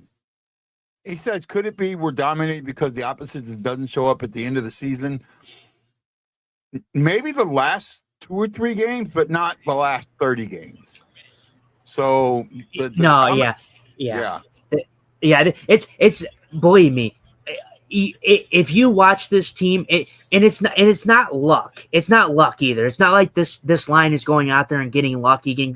They're getting some pretty filthy goals out there. They're scoring some great goals, and they're just dominating their opponents on every asset of the game. Forecheck, back check, ozone time. They are just making it a pain to play them. And yes, they need to do that from the jump. And I do think that they will do that next year because, like I said, like we talked about, this line will be your first line going into next season. You're not going to get a flip-flop of different line combinations. Yeah. In the beginning. Well, let's welcome in the man, the myth, the legend, the drop, Lance Scott. How you feeling, buddy? I'm feeling a bit better now. Thanks for having me on. Oh, man. Yeah, like I was telling Ashley earlier, you and her, the two people that have almost unlimited, you come in when you want. But with me and Justin both now, I'm asking that you guys ask me ahead of time. But more than likely, we're going to let you on. So you know that, my friend. Yeah, I normally ask ahead of time anyway, just to be courteous. Yeah. You do. So does Ashley. They both do. And I appreciate that. But, Lance, I got to call you out on this one. You told me that you didn't think Snuggerud would get any votes for Rookie of the Year. And I think he's going to come in third, maybe fourth. Well, no. I don't think so. Fourth or fifth. I think there's too many other good young players. I just don't see it. There's too many other guys these guys can give these votes to. And most people, I'm not talking, people in St. Louis know how good Jimmy Snuggerud is and know how good he's going to be. A lot of people outside of St. Louis don't know. Well, I mean, the only way I would say a lot of teams know about him is because, their teams have been asking for some of the youth in a trade. Some of those people that put, mock trades out, Jimmy Snuggerud and Kyrou for this guy and this guy and stuff like that. Most of those voters aren't going to know a lot about Jimmy Snuggerud. Some of them are, but most of them aren't. Hold on. I got to disagree. Oh, my goodness. Guy. Oh, my goodness. What a filthy goal by Logan Mailloux. Yeah. Holy moly. The reason, I'm sorry about that, Lance. The reason I disagree, there was a poll that NHL.com did of 16 writers, and they did a 5-4-3-2-1, and Snuggerud ended up in fifth with 11 votes. But now he's gotten the 22 goals and the 50 points. I think he's going to get closer to fourth. I don't think he'll get top three, but I think he's going to get fourth. He's going to be fourth or fifth. I saw Sportsnet. I think MSG had one too, and he wasn't even on the top 10 list to vote for. That's why I'm saying a lot of people outside of St. Louis aren't going to be thinking Jimmy Snuggerud when it comes to the Calder.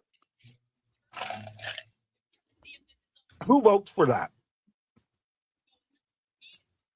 Is that media? They were. Oh, sorry. I was just commenting on the game. The Mammoth were. I don't think they were contemplating a challenge, but they were talking about it that they could have challenged possibly for offsides. But I think Suter does a good job of actually not going offsides, and they were talking about how it was a good no challenge by the Utah Mammoths. So. Yeah. Did he drag his? I didn't see it because I was talking to Lance. Did he drag his skate?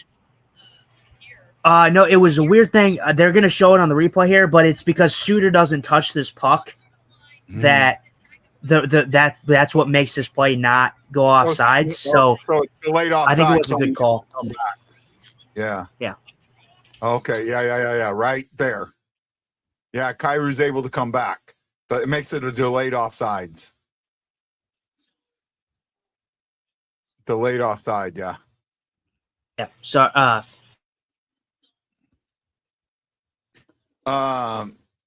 Chris Shockey says he thinks the press votes for it. If the press votes for it, I could see him coming in for it. I really do see him coming in, especially 22 goals.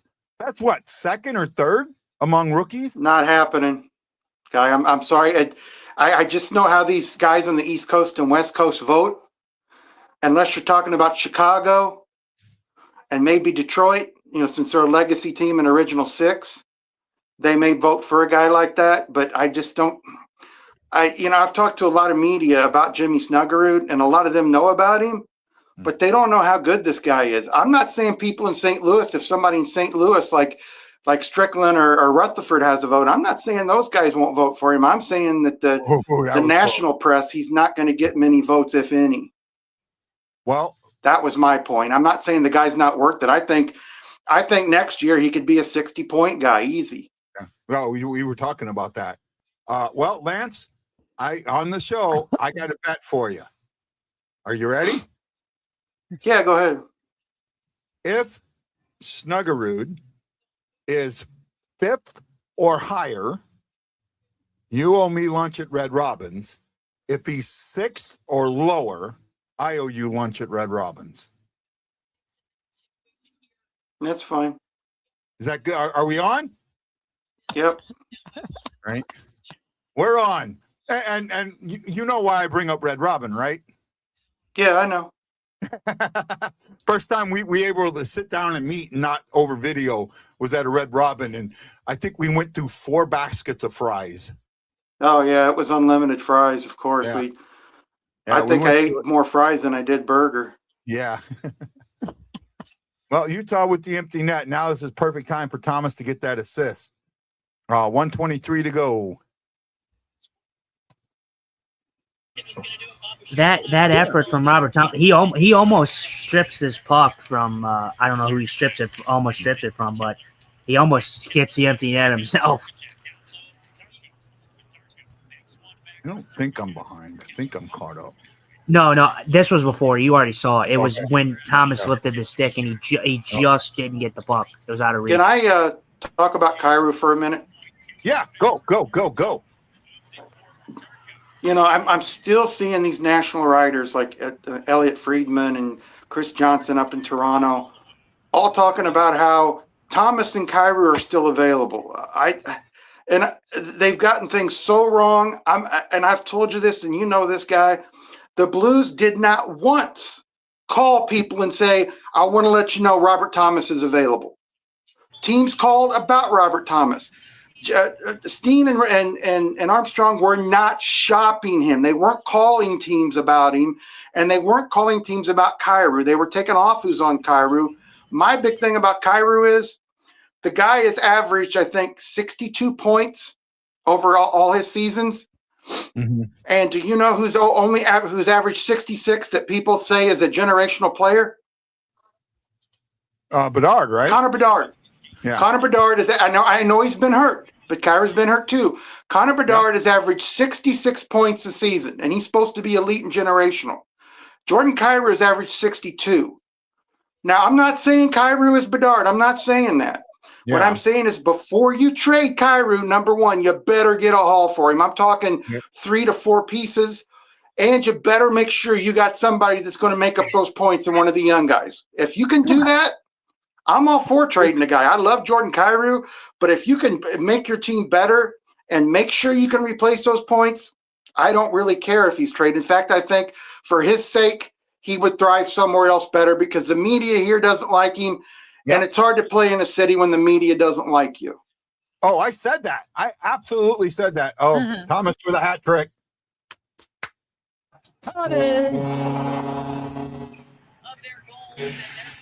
I would have loved to see Robert Thomas get the assist there, but man, another hattie for him, his second of his career. Snuggerud gets another point in this one. This first line, man, it's something special. You know. No, it is. You're right. It is something special, and that's nice to see him. I wonder if they'll keep him pulled, though. I wonder if they'll. I wouldn't imagine so. I think there's only. There are 35 seconds left. I don't see it. Yeah. No, they're not going to keep it pulled. Yeah, we're gonna stay. We're gonna stay around for about 10 minutes after the game. Lance, are you good with that? Yeah, that's fine. Ashley? Yeah, I'm good. Okay. Normally, I haven't been doing post-game shows, but since Lance showed up late, I'm like, screw it. We're doing a post-game show tonight. We're going to talk about what we're going to talk about. Sucks this is the last show I can't get the comment. Our Blues are playing. Go ahead, Ash. I think he meant with our Blues playing. Yeah, that's what I think he meant too. And 0.1 seconds left. Oh, no, that's it. They called it.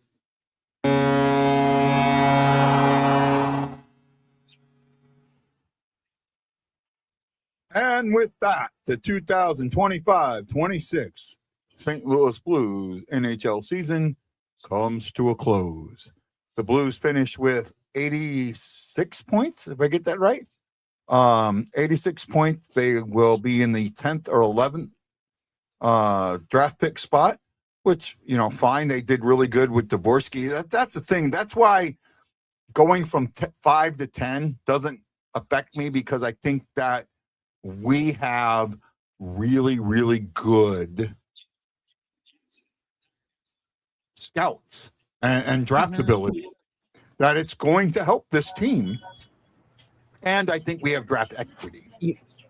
You have it's not that big of a deal. It's not that big of a deal because you have 2 other picks. You have 3 picks in the first round.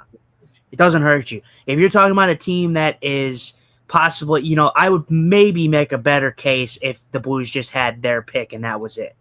Yeah. That's not the case here. The Blues have 3 picks in the first round. Yes, the Colorado one's going to be late. The Detroit one's going to be, I think it's 15th, 14th, something like that. And I think, if I'm correct, I thought the Detroit one could even move up. I thought. No, it's at 14. Pardon me. It's either 14 or 15. Right. Okay. Still middle of the pack. Still a good pick there, because you're getting. First of all, if you go into that 10th or 11th, you get that 10th or 11th, and then you get a 14th possibly, and then you get the late pick. So you have picks to work with. You could possibly shop them for something, maybe a piece or something, or you can just make all 3 picks. This draft supposedly is very deep, from what I'm hearing. It's going to be deeper than next year's draft. So with the way the Blues scout, I think that they'll be fine. Mm-hmm. So this year's draft is deeper with defensemen. I would say when it comes to centers and wingers, it's a little bit above average besides your top 5-6 guys. But I think 5 years down the road, you're going to see some good solid defensemen, number 2 to 3 and 4 guys that can really fill in for your team. But yeah. I do think it's really deep defense wise. There's some guys that are big bodies that are still growing into those bodies. I'm not going to say they're Chris Pronger, but there's a couple guys, and I can't remember their name off the top of my head. I'm having a bad memory day. And they're 6'4", 6'5", and 220 pounds. And they're pretty good for the age they're at. And yeah, could they flop? Of course they could. But I think it's going to be a deep defensive run. I think that the Blues can find some good value defensively at that pick, which was 13th a couple days ago. But you guys are right. It's either 14th or 15th with Detroit right now.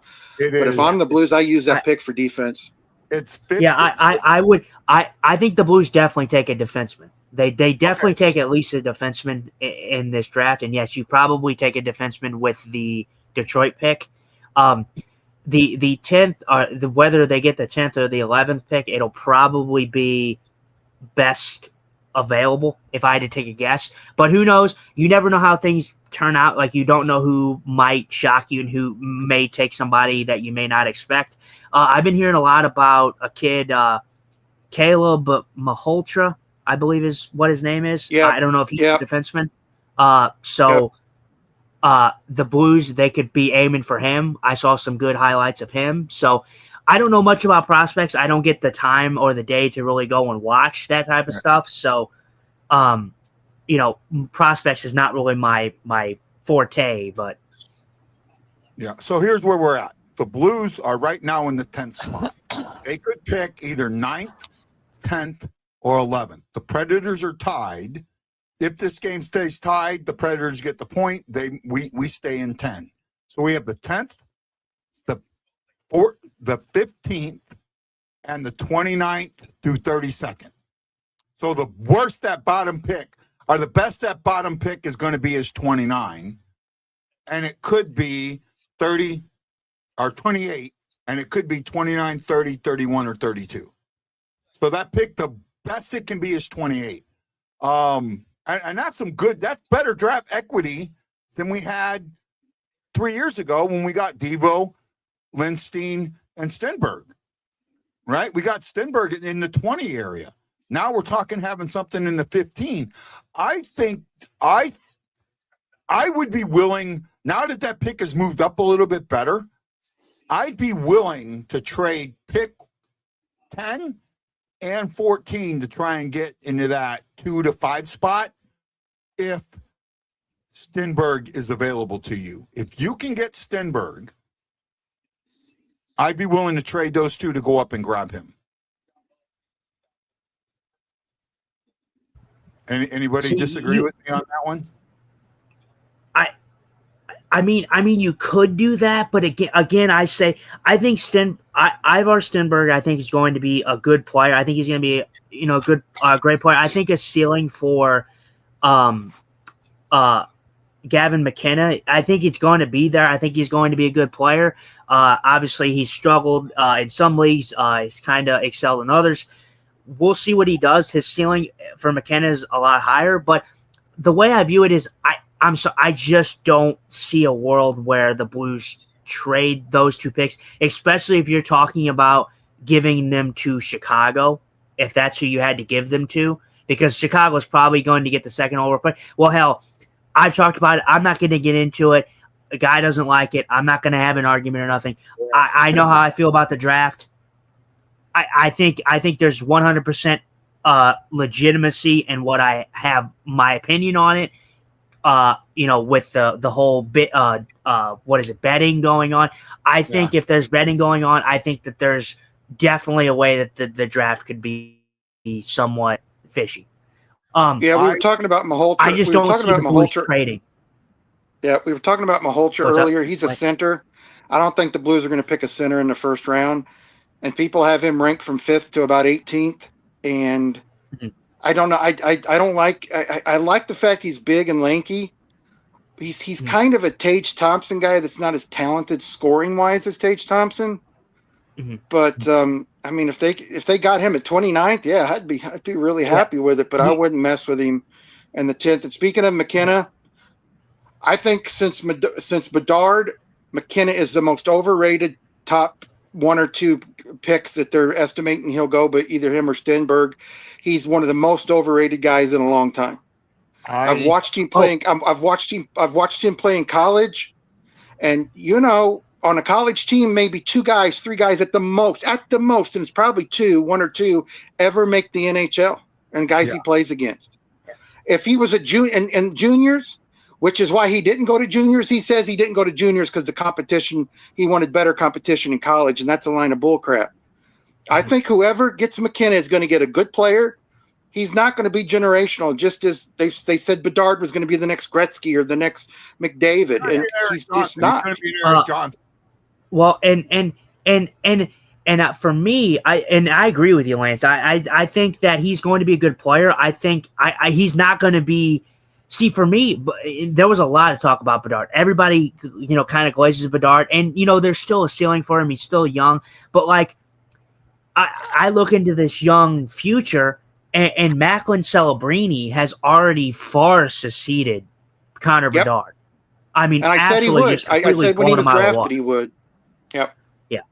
So it's going to be interesting. The Blues, I will say, Lance, I'm with you on board here with the defense being deep in this draft. The Blues must. And maybe a must is a tight term, but for me, I think it's a must. The Blues need to draft a defenseman. They need to. Obviously, they have they have Adam Yurchek in the pipeline, but you need to continue to grow that defensive prospect pool because your forward prospect core is pretty good for what you have right now. Defense is where you need to keep growing because Adam Yurchek you have, but outside of that. Maybe a few others, but not really guys that I think are going to be complete mainstays on this team. The 2 guys on this team, the 2 guys right now that are in the minors that I think, well, there's 3. that have a chance of coming up. And I think that I don't know what their ceiling is, but you have Gaudet, who's 22, Butchinger, who's 21, and Loof, who's 23. Those are three guys that have a possibility. And then you also have Fisher, who's 19, but he's a couple of years away. Yeah. Those are guys that you have the possibility of bringing up. Yeah, you could bring them up, but all those guys are like, those guys are good to have for like if players get injured or something like that. But those guys that you just listed, those guys are guys that you have for utility for if you have an injury. Not to take anything away from those guys, but Adam Yurchek is your guy. That is your main guy that you're focusing on your defensive prospect pool. And outside of that, you just have a bunch of utility guys. That's just how I feel. I could be wrong. Lance may have a different opinion, but I think the Blues must take a defenseman because they need to shore up that defensive prospect pool, because your offensive prospect pool, forward prospect pool, is a lot stronger than your defense. Yeah, I would like for them to get Veerhoff or Reed, but I don't think either one of those guys are going to be there past 11. No, if they could get Reed at 10, I would take him. Like if they end up with the 10th pick, I would definitely take him. But I think Veerhoff's going to go in the top 5 or 6. He probably will. Well, they haven't projected, I think, Lance at 3. I think. Or yeah, 4, but 3 or 4. I think there's some teams. I think there's some teams that are going to be drafting there that are going to take the need over the best available. Yeah. Uh-huh. Well, there's a lot of teams that are drafting down in that top part of the draft that we traded Luff. Well, he's still on the Loof, Louf. Leo Loof. I meant Loof. Yeah. Yeah, Leo Loof. Loof. There's a lot of Loof. teams that are in the lottery that shouldn't be in the lottery. The Florida Panthers are one. Toronto Maple Leafs are one. The St. Louis Blues are one. The Detroit Red Wings are one. There are teams in the lottery now, and at the high end of the lottery, there's a few teams that are a player or two away from not being in the lottery anymore that may be willing to trade that pick away. I actually think normally. Yeah, and I will tell you that Reed as a defenseman is a better prospect right now. He's so much farther ahead of Veerhoff. Veerhoff's one of those guys that you look at and go, dang, he's got a lot of potential. He could just be a monster.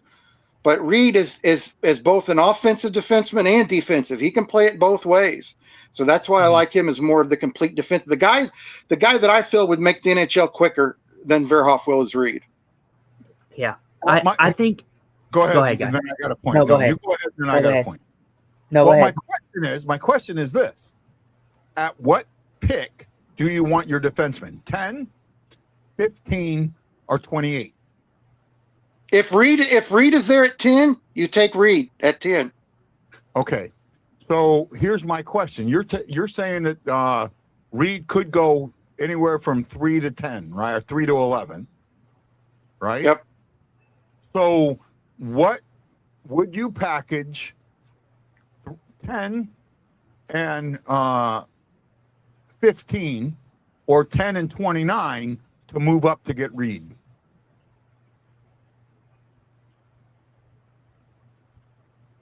And maybe he's projected. Maybe not even do both of them. Maybe throw Kyrou in instead of the pick. Yeah, well, you could do, like I said, if you can trade a pick and a player, and somebody like Kyrou, I love Jordan Kyrou, and if he goes somewhere else, I wish him nothing but the best. I wish him to have 70, 80-point seasons for the rest of his career. But if they know they can replace it with guys coming up like Snuggerud, and Neighbors is only getting better, Dvorsky's only going to get better. If they can replace that, with the lower, contracts, they can make their team even stronger. And I got no problem with them packaging like a Kyrou with their Colorado pick. I don't think I would do it and that's with what their top pick. Okay, Well, and that's that's kind of what I had. I didn't have that per se. I was talking a lot about the New Jersey side of things, Lance. Yeah. I'm sure you've seen that. Yeah, I But remember. Yep. with the center and the way that and let me run this by you. I don't mean to pivot because we're talking about the draft, but I want to get your thoughts on it because you're here. Guy was like, okay, well, what if you can get a center like a Nico Hischier, but you don't have to give up Jordan Kyrou and you don't have to give up Jake Neighbors, how I've been talking about. He wants to do, and I don't want to put words in your mouth. You can stop me if I'm wrong here, but he was talking about getting rid of Adam Yurchak or Justin Carbonneau, and I told him no, but I would love to know your thoughts on that. To bring in a second line center without having to give up a Jordan Kyrou or Jake Neighbors. I think it's going to depend on where their contract's at. I think Hischier right now is making what, 9.2? a little less than that, actually. Yeah, I think it's around 9. I know for a fact on his new contract, he thinks he's worth 11 or 12. And do you guys think he's better than Robert Thomas? I don't. I do not. I do not. Well, Nico Hischier's a great player, and I really like him. I don't know if he wants to come to St. Louis, and I don't know if he wants to be a number 2 center. But other than that, if they could get him at a decent cost, and he wants to come here and wants to play the 2C, and maybe a little bit up and down the lineup, to switch things up on a power play or something, I got no problem with it. I'm just not sure if he wants to come here. Okay. Well, and let me rephrase it too, Lance, because I said Nico Hischier because that's what I talked about with Nico Hischier and New Jersey. And that's why I brought him up. Any center, yeah, just any center is more so what I mean. Like any second line center that you think it would be a second line center, because I do think that paying $11 million for a second line center isn't ideal. If that's really what he wants, I think he's a fantastic player, but I agree with you. Do I think he's better than Robert Thomas? No, I don't. I think Robert Thomas, to me, I may get slack on it, but I think Robert Thomas is one of the best playmakers in the league. And I get slack on it because I everybody talks about, oh, well, there's this guy. I personally think Robert Thomas is one of the best playmakers in the league. When Robert Thomas is healthy, and he's playing at his best like he has over the last month, like he's got a fire under his butt. And I don't know if those trade rumors, because the Blues never went to him and asked him to get rid of his trade clause. They never did that once. They never really approached him about it. But I think it lit a fire under him. If he can play like that when he's not injured, I think he's a top 6, 7 center in the league. I think there's about half and half. I think 16 of the teams, 15, 16 teams in the league consider him a top center. I think the other ones consider him a 2C because they already have a top center. Yeah. But when he's on, I don't disagree with you at all, Justin. He's one of the best in the league. Well, here you go. Here's the numbers. So the Hischier deal makes more sense when you look at this. So he has, after this year, 1 year left on his contract. Yep. 7.2. Then he's a UFA. So to me, and he's got a 10-team no trade list. The Blues are rarely really on a no trade list. Rarely. They are on it sometimes, but it's not like usually that 10-team list is the Canada teams. More the Canada teams than some of the bottom feeders where it's not fun to play. Mm-hmm. Yeah, and you've also got to look at it this way too, Guy. His contract being up after another year, the cap's going to go up, which means he's going to be wanting even more money than that when that cap goes up. Cap's supposed to go up 5 this year and 5 next year. That's the proposed. Yep. Could change, but it's proposed. Can I tell you what's going on in the background? Hold on a sec. Before we get there, I want to bring my thought process in this. Then you can. Right now, if you could trade one of your first round picks and a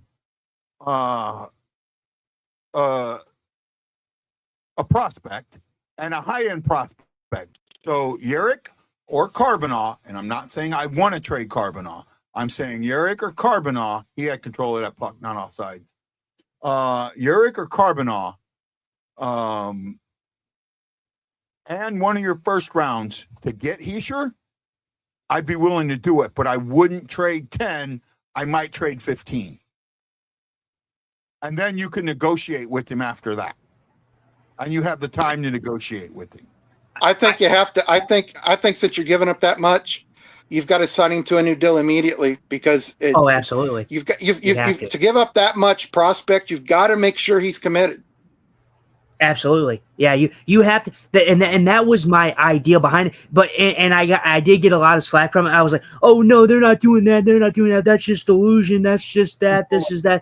And I understand that, but at the same time, I'm making this deal as if the St. Louis Blues and Nico Hischier, the management got together with Nico Hischier, and Nico Hischier's under the understanding of the direction of what they want for this team, and Nico Hischier is 100% down for what he think. Like, you want to make him believe in what you're selling.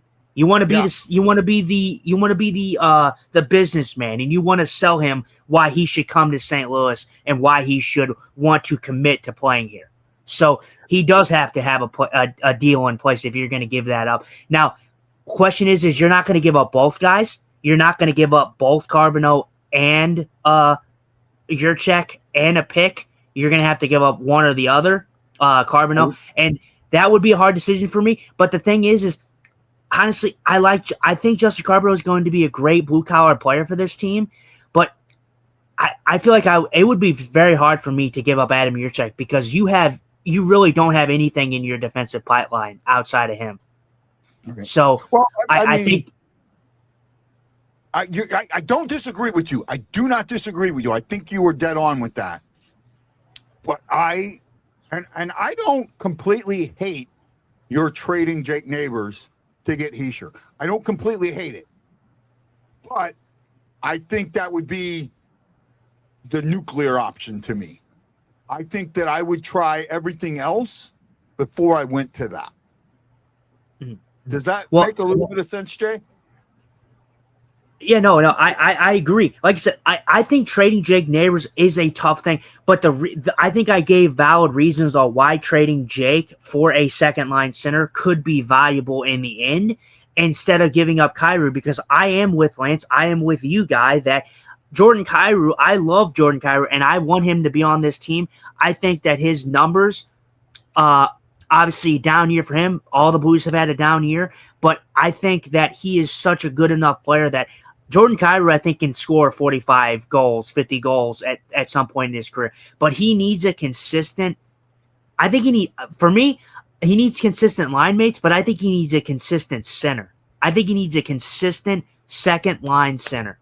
And right now, the Blues don't have that. Dvorsky is not ready. I don't disagree. Big old thank you to Tad Dieterman, Mom Teresa Singer, Chris Shuckey, Jason Nichols, JJ, Sharon Spink, T. Guido, and John Hefner. They gave us some love on our last game day show.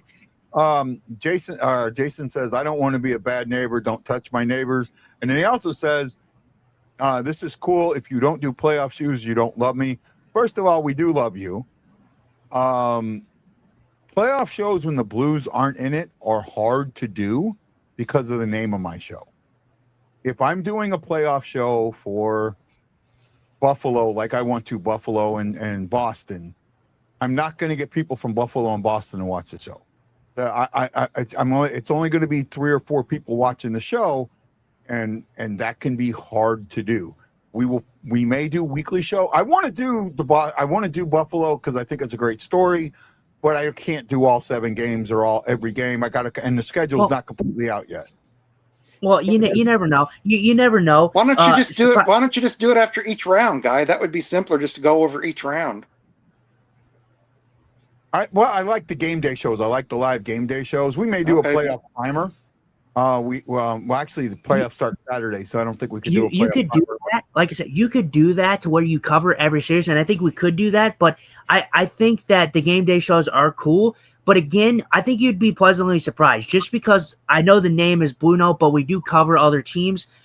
The fact of the matter is what you tagline this as, people are going to find it because if they're searching for anything Buffalo, Boston, it's going to show up regardless what your name is on YouTube. If you title it with Buffalo, Boston, or Buffalo versus Boston.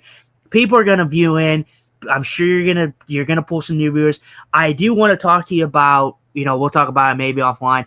Like I said, I was saying it before. I'd love to do, if you can't do them, I'd still love to possibly do a series, pick a series. Maybe I'll put a poll out and say, hey, what series would you like me to cover? Maybe if you're not here, I could do a typical kind of play-by-play thing, because I do enjoy doing that. Yeah. Kind of thing. So, but we'll talk about that. We'll talk offline. I've got some thoughts on that. Right. So we'll talk offline. We're at the 3 hour and 40-minute mark. So we're gonna get ready to call this. We'll do last thoughts here for the 10 people who are watching. I think did I do a thank you to the people that gave us hearts? Did I do that? Yeah, you did. Okay. With that, last thoughts, Lance to Scott.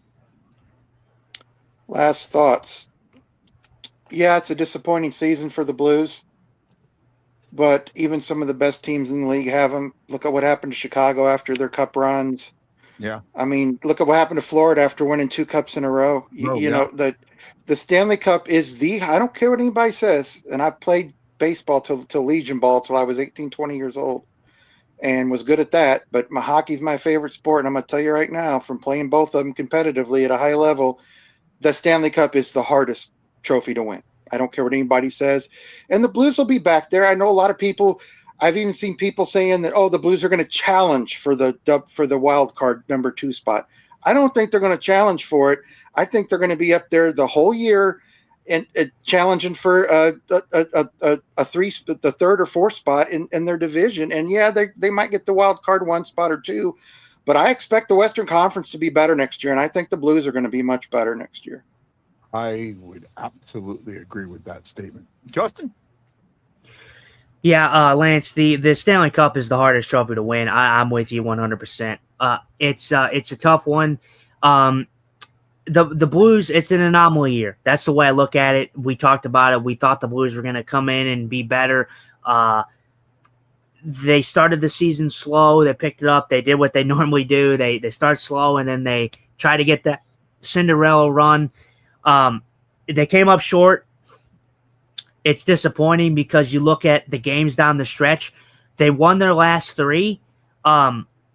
If you pick up the wins against LA and you pick the win up against San Jose, you're probably looking at a Blues team that's in the playoffs right now. So, it's disappointing that it came down to that, but it's an anomaly year to me. They're going to be back. I think next year, I think that they'll be, for me at least, I think they'll firmly be in a playoff spot, whether that be wild card 1 or, like Lance said, they're challenging for 3rd or 4th in the division, and they're in there for sure. I think that they will be in there. I think Nashville's going to be a little bit more on the decline. Yes, they got better this year. I think they'll be on the decline. Winnipeg's on the decline. They're showing why their President's Trophy run was a complete fraud. Other teams in there, Blackhawks, they're still going to struggle. They're still going through the growing pains. So the Blues are ahead of some of these teams. Utah's in it. So Utah's going to be a struggle, but I think the Blues will be in it next year. Well, we slipped to 11. The Preds lost. Oh, okay. Color me shocked. The Preds losing a game. It was 4-4. Anaheim scored, made it 5-4. So we slipped to 11. There is one. I mean, come on. I know Lance is with me. I know Lance agrees with me. The Predators, you can't count on them for anything. No, they're like the Predators are like a fart in your 80s. So we have 11, 14, and 28 on. 28, 29, 30, 31, 32. It's going to be one of those picks, right? Because of the way they do it. The way that somebody asked me the other day, would you trade all of the Blues' first 3 round picks and Jordan Kyrou for Matthews? Nope. I said nope, because he's got no heart. No. He has 0 heart, and he doesn't care. No. And people thought I was nuts. Oh, I would jump on. No, I wouldn't. I would not. Absolutely not. I would not. I would not trade 3. I would not trade 3 first round picks, Jordan Kyrou, for Matthews. I'm sorry. I've said it before, and I think Lance has agreed with me. I don't know if Guy you have. Matthews is one of the most overrated superstars in the league. Yep. So, I would not do that. I would not do that in an instant. I will not 100% jump on board with that. He may not be a locker room guy, but I will not jump on board with the guy that scores 75 goals, saying He's never scored 75 goals. He scored 70, right? 71? No, the most he's had is 60-something. He scored 60-something 60. twice. Yeah, he scored. I thought he hit 70 last year. Nope, he got But again- 61 and 67 or 62 and 67. Those are his two totals. Yeah, that's fine, but someone's got to pass him the puck. Mitch Marner was passing him the puck, despite what That's people right. say about Mitch Marner. Mitch Marner had a lot of assists to do with that. So you need a guy you need two to tango. And although he does score, that's fantastic. He needs somebody to pass him the puck, and that was Mitch Marner. So, Okay, hold on. I think we're all in agreement, though, that the Blues are going to be much better. yeah, Guy hasn't said his yet, but I'm sure he thinks that they're going to be better. He had 69 2 years ago, and then last year he was injured. Last year, injured this year. He had 33 and 27. So he had 69 and he had 60, and those and that's he had 41. So he's led the league in goal scoring 3 times. And that's the problem though. That's another thing. He's injured to all hell. He gets injured a lot. I don't know if you remember this, Justin, but when he came back from his injury, I told people, I said, I know something you guys don't. That injury that he says is his hand and he's much better and it's not going to ever affect him. I said, he's hurt and he's hurt bad and you can see it when he skates. I said, he's not going to be the same player ever again. And I literally don't think he's going to be the same player ever again. Austin So I get, Lance, that we've been harsh on Austin Matthews, and I completely understand why me and you have that standpoint, but I do want to play devil's advocate, and I want to say that what they did in Toronto was gutless. I get that he doesn't have the room. I get that he's not the leader that they want or that they expected, but the gutlessness of Toronto to not stick up for your captain when that happened. Toronto is a dumpster fire, and it shows. It absolutely shows. So Austin Matthews is one thing, but Toronto is not any better. Yep, they're proof you can't buy a championship, and Colorado might be proof that you can. Well, I do think the Blues are going to be better, and I'm actually a little more. I think they're going to challenge for the division. I think they're that close. That they're that close, and if they play, and again, if with the fifth, if they play the way they played all season, the way they played the last 20, 25 games, this is a 110-point team. This is the team that's right there. There are teams in the division that should take a step back. There are teams that might take a step forward. I do think the Blues are going to be better, and I do think that they have a lot of options. I think that you can all 3 picks, right? The one thing, take all 3 picks. I think you can trade some of those picks. The one difference when you look at the guys in the lottery, Vancouver, Chicago, Calgary, Rangers, Maple Leafs, Kraken, Jets, Panthers, Sharks. Those are all teams that are not needing lots of rebuilding. With one or two exceptions, those are teams that don't need a lot of rebuilding. Vancouver needs it. Rangers need it. They're struggling Chicago too. They do still have needs pieces. Calgary needs it. Chicago needs it. But and this is actually interesting because I'm not sure where Lance is. I don't know how you feel about it, Lance. Like I said, I'm not going to get into the whole discussion on my thoughts on the draft, but I even said this on the show a couple shows ago that I would not even be surprised if Chicago gets the first overall pick. I wouldn't. I said that too. Yep. I would not be surprised if we come on this show and we say Chicago gets the first overall pick. I would not be surprised. We'll do it. We're going to do that show. We're going to be live during the lottery draw. So they're doing the lottery draw live. So we're going to be there for it. Right. They have the second best. Well, here's my. I know what Justin's trying not to talk about. I don't believe that the draft is as rigged as just. Could it be rigged one on an off year here or there? Yes, I think it could. Do I think it is rigged every single year? No, I don't. And the reason I don't is there's too many people involved to make it feel rigged. And the other part of this, the other thing that I have an issue with is everybody complained about the tanking. We don't want the tank. We don't want the tank. So let's put in a lottery system. Okay.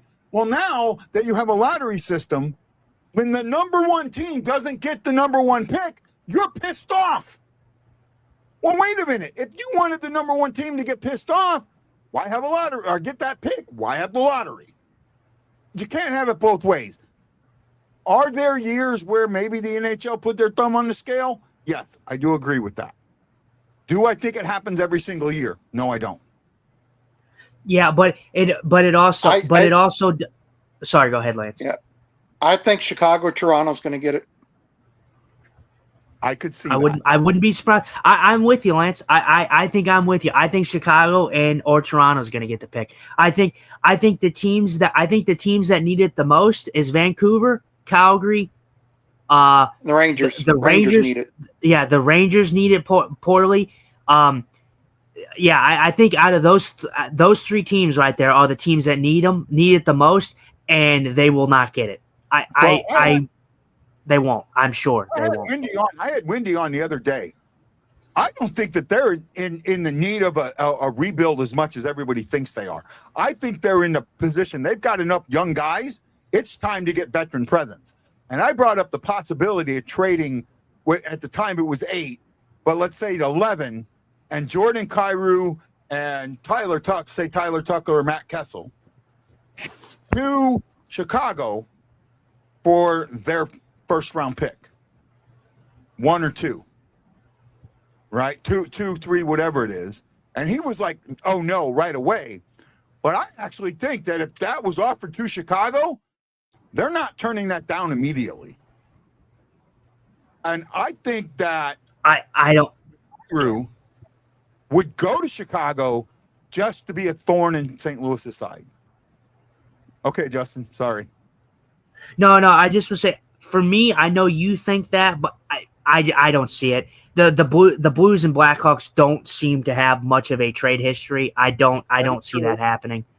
I just, for me it's too big of it. I feel like Chicago would not do that just to spite the Blues. Now, do I think that it's something that the Blues could possibly offer up? I do think that, but I don't think it's a yes like you may think it is. I think it's a no because I think Chicago wants that pick because they want to get the young talent. They want to stick it to the Blues, and they will eventually once they get younger and younger and younger if they get these picks. So Chicago, I just don't see that. If you're going to make a trade, it's going to be with another team that doesn't have as much history with you.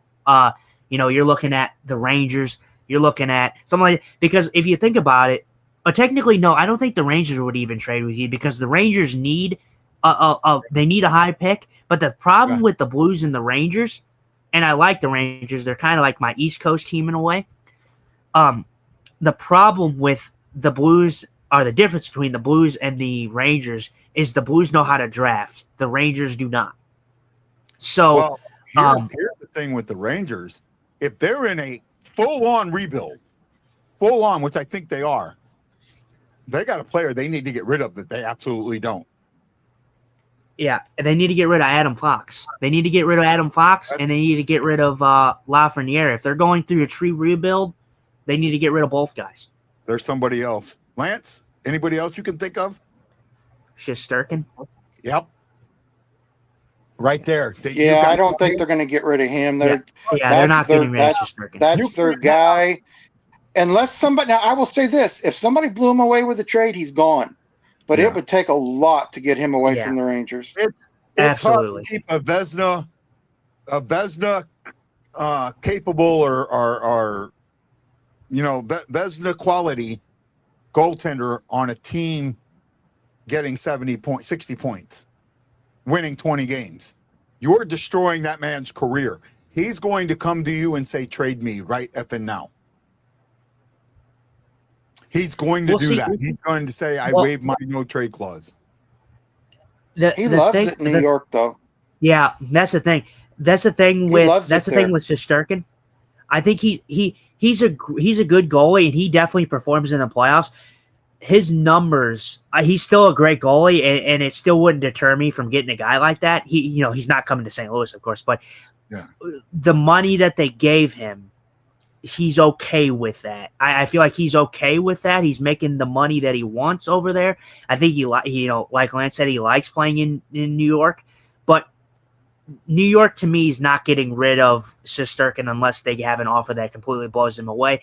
The guys that you're looking at being dished is going to be Lafreniere, and it's going to be Adam Fox. Adam Fox is your main guy over there that you're gonna have to dish if you're going through a true rebuild, which the Rangers should, because I feel bad for the Rangers because Chris Drury over there, he's completely sabotaging the Rangers over there, purposely sabotaging the Rangers. I have no doubt in my mind that that's the case. That trade that they got for Panarin was an absolute embarrassment. I mean, that was an embarrassment. Well, here's the problem, though. Let me tell you what happened, Justin, with that. It was down to 2 or 3 teams, including the Kings, and they went back to Panarin, and Panarin said, "I'll only go to the Kings. That's where I want to go." So they were limited. They either had to get what they could get from the Kings, or he wasn't going anywhere. That's what was going on in the back part, in the back side of it. Oh, and also, people are going to think I'm nuts, but I think Bobrovsky getting traded is more likely than Shesterkin. Oh, I do too. I think for me, the Panarin, and I do know what you're talking about because I do remember both parties are kind of more Chris Drury's to blame for what you're seeing in New York, but he could have Panarin is also to blame a little bit, but the reason he did what he did was exactly because of he wanted to spite Chris Drury. He wanted to absolutely spite Chris Drury, and he wanted to go to where he wanted to go, and that's okay for me. But he wanted to kind of F the Rangers as best as he could, giving them Kreider wanted to do that too. Kreider bitched and moaned about it there, and eventually Drury had to get rid of him, and I don't think they got enough for Kreider either. No, like I said, I feel for New York. I know that it's kind of weird to be like kind of take that as my East Coast team. I don't know why I've kind of gravitated towards the Rangers in so many years, that I've been watching, but that I just view them more as my East Coast team, and I think it's just because I view them like St. Louis. They're a team that seems to be competitive, just couldn't get over the hump, kind of competitive in the playoffs. Just kind of a blue collar kind of feels like. But I think Chris Drury is purposely sabotaging what they're doing over there. And I feel bad for him because it's going to take them years to recover from what he's doing over there. Yep. Real quick, we're going to be calling this. I know Lance's probably need to go. We're going to end the show here. One thing, if you look on X, Jeremy Rutherford put out what our draft chances are at the 11th pick and the 15th pick. The chance of getting number 1 overall are 3%, number 2, 3.2%. Number 3 is 0.1%, but I don't understand how you could even get number 3 because they're only doing 2 draws. 11 is 79.9%, so the chance we stay is greatly high. 13% chance that someone below us gets picked above before us, and a 0.5% chance that 2 teams below us get picked above us. Yes, sir. I wanted to say one last thing before we kind of call it here. I wanted to get, because we've been talking about me and you have been talking about this the whole time, that we're not on the tank brigade. We didn't want the Blues to tank. We wanted them to win out, and play good and create a positive vibe and positive culture heading into next season. We talk about how the Blues are going to be better coming into next season, but to all the tank people, I want to pose the question. I want to pose the question to Lance and you, Guy. Would you rather, because I think that this Blues team, although that they start slow, they really make it exciting at the end of the year. For me, I would rather that. Obviously, I want them to make the playoffs. I want them to be consistently good throughout the whole year, and they can be. But I would rather them be poor in the beginning and really exciting at the end than really good in the beginning and really shit in the end. I don't know if that's a good take or a bad take. I just kind of view it because I don't like to tank, but I would rather them have exciting hockey down the stretch, even if they have a poor start. I would like them to play consistently, obviously, in a perfect world, consistently all through 84 games, which we're getting next season. But not every team's going to go 84 games and just be consistent all the way through. It doesn't happen. Yeah, and everybody, the Blues need a top 5 pick. The Blues need a top 5 pick. And then you know what the example people will give me? Well, they haven't had a top 5 pick since Thomas. Thomas was number 20. Thomas overall, was 20, pal. Yeah, Thomas was 20. That's not a top 10 pick. And I'm going to tell you this. If you go back the last 20 years in the NHL and look at the top 5 picks and look at their careers, there's probably about 20% of them, 10 to 15% that end up being great players. I'm not talking generational or elite. That's a 0.5% kind of a thing. Yeah. But very few of them become generational players. Most of those guys from 1 to 10 end up being either good, very good, and even some of them never play in the NHL. So the biggest myth in the NHL is that you got to get a top 5 pick to compete. That's wrong. Yeah, you don't. You don't need a top 5 pick to compete. The Blues have shown you for many seasons now that you don't need a top 5 pick to compete. That's why Justin, that's why I was all off the tank wagon, because how good we draft in that. Absolutely. Doug Arms. People hate on Doug Armstrong for the whole time he's been in the league as the GM, not the assistant or anything to the GM, but since he's been our GM, he's 6th in regular season wins overall. Have we had great playoff success? We had 2 great years. The 15-16 season, and then, of course, the 2018-19 season at the end where we won the Cup. But he's 6th in wins. What else do the people expect from a general manager? They want the Cup every year with now. Not happening. Not happening. Well, not happening. I'm going to tell you right now. There's very few Pittsburghs that win like 3 Cups in 5 years. There's very few Blackhawks that win 3 Cups in 5 years. There's even fewer Panthers that win 2 in a row, and even fewer Tampa Bay Lightning that went 2 out of 3. And there's a completely rare occurrences where you see a team like I know we're talking about the 2000s and all, but the 90s Red Wings. There's you don't see that all the time. No. But the Blues. Sorry, go ahead, Lance. No, you don't. If you want a true Stanley Cup dynasty, I'm talking about the ones that win 3 or 4 straight, 2 straight. You've got to look at the Panthers winning 2 straight. You got to look at some of the other teams. But to me, the last great, I'm talking great, would have been the 80s Oilers. The 80s Oilers, before the start of the season, you could say they're going to compete for the Stanley Cup this year, every year. You can't say that about a team that in this age. I was going a little bit behind you. I was going to the Islanders winning 4 straight. I was going to say the Islanders and Canadians next. Yeah, because the Islanders. That's really going back.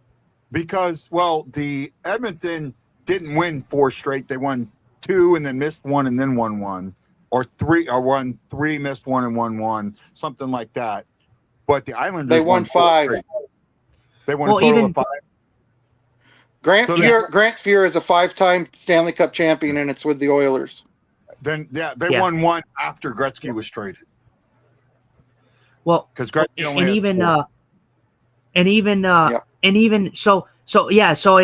recent memory, Florida Panthers, Tampa Bay Lightning. In that category too, winning 2 cups. You know, in this era, you have to talk about the ones that get the 2-peat, the 3-peats, going for the 3-peats. Right. At some point, the salary cap's going to bite you in the ass. There's no ands, ifs, that's what I was going to bring up earlier. What I was going to bring up earlier is, I don't know why fans do this, and Guy, maybe you and Justin see things I don't because I'm so into it, for all these years, is that, the cap's going up. We can spend more. Hey, dummy. The cap's going up for everybody. They can spend more too. Yeah. The teams that are spending now, most of the teams are going to be spending then too. But however, there are about 8 teams that have already told the NHL that they don't think they can reach the ceiling when it comes to the salary cap floor. It gets up to like 120, 130. They're already complaining about it. Yeah. They may have to lower the floor a little bit. I think they're going to have to. Well, we'll see. But the floor is important. Okay, guys. Sorry, we're at 4 hours and 5 minutes. I am talked out. My sunburn is killing me, and I know if I didn't stop this, we would be talking for another hour. And I know, Lance, you want to go. I appreciate you, Justin. I guess it's that time. Do you know how we end the show? Yep. I think we got to ask the girls. Where are the girls? What are you wearing? A Canadian tuxedo. And I'm a hockey player. Let's go Blues. Let's go Blues. Let's go Blues. And I want to ask all my Blues fans who've been here the whole season, are you ready for the question? Hockey fans, all the hockey fans out there, are you ready for the question? Justin Eagle Eye Scott, for the last time on a game day, Blues Game Day Live, for this 25-26 season, are you ready for the question? I'm ready for the question. Who is late for dinner? It's the city of St. Louis. It's toasted wraps for dinner. Where are the boys? Where are they at? Hawaii Blues fan, we're bleeding blue with you. Let's go Blues! Let's go Blues! Let's go Blues! This is Guy, the Hawaii Blues fan, with a big special thank you to Ashley Slapshot Jones and Lance, the Drop to Scott, for joining me and Justin on the season finale of the Game Day Blues Game Day Lives. We are going to talk about and should have something for you in a day or two what our schedule is going to be. Give us some time. Thank you so much for watching us. This is Guy, the Hawaii Blues fan, saying I got to love you all. For my co-host, Justin Eagle Eye Scott, you got to know that I am bleeding blue with you. And as always, let's go Blues. This is Guy and Justin saying aloha mahalo, and we'll see you soon on the BlueNote Fan Report.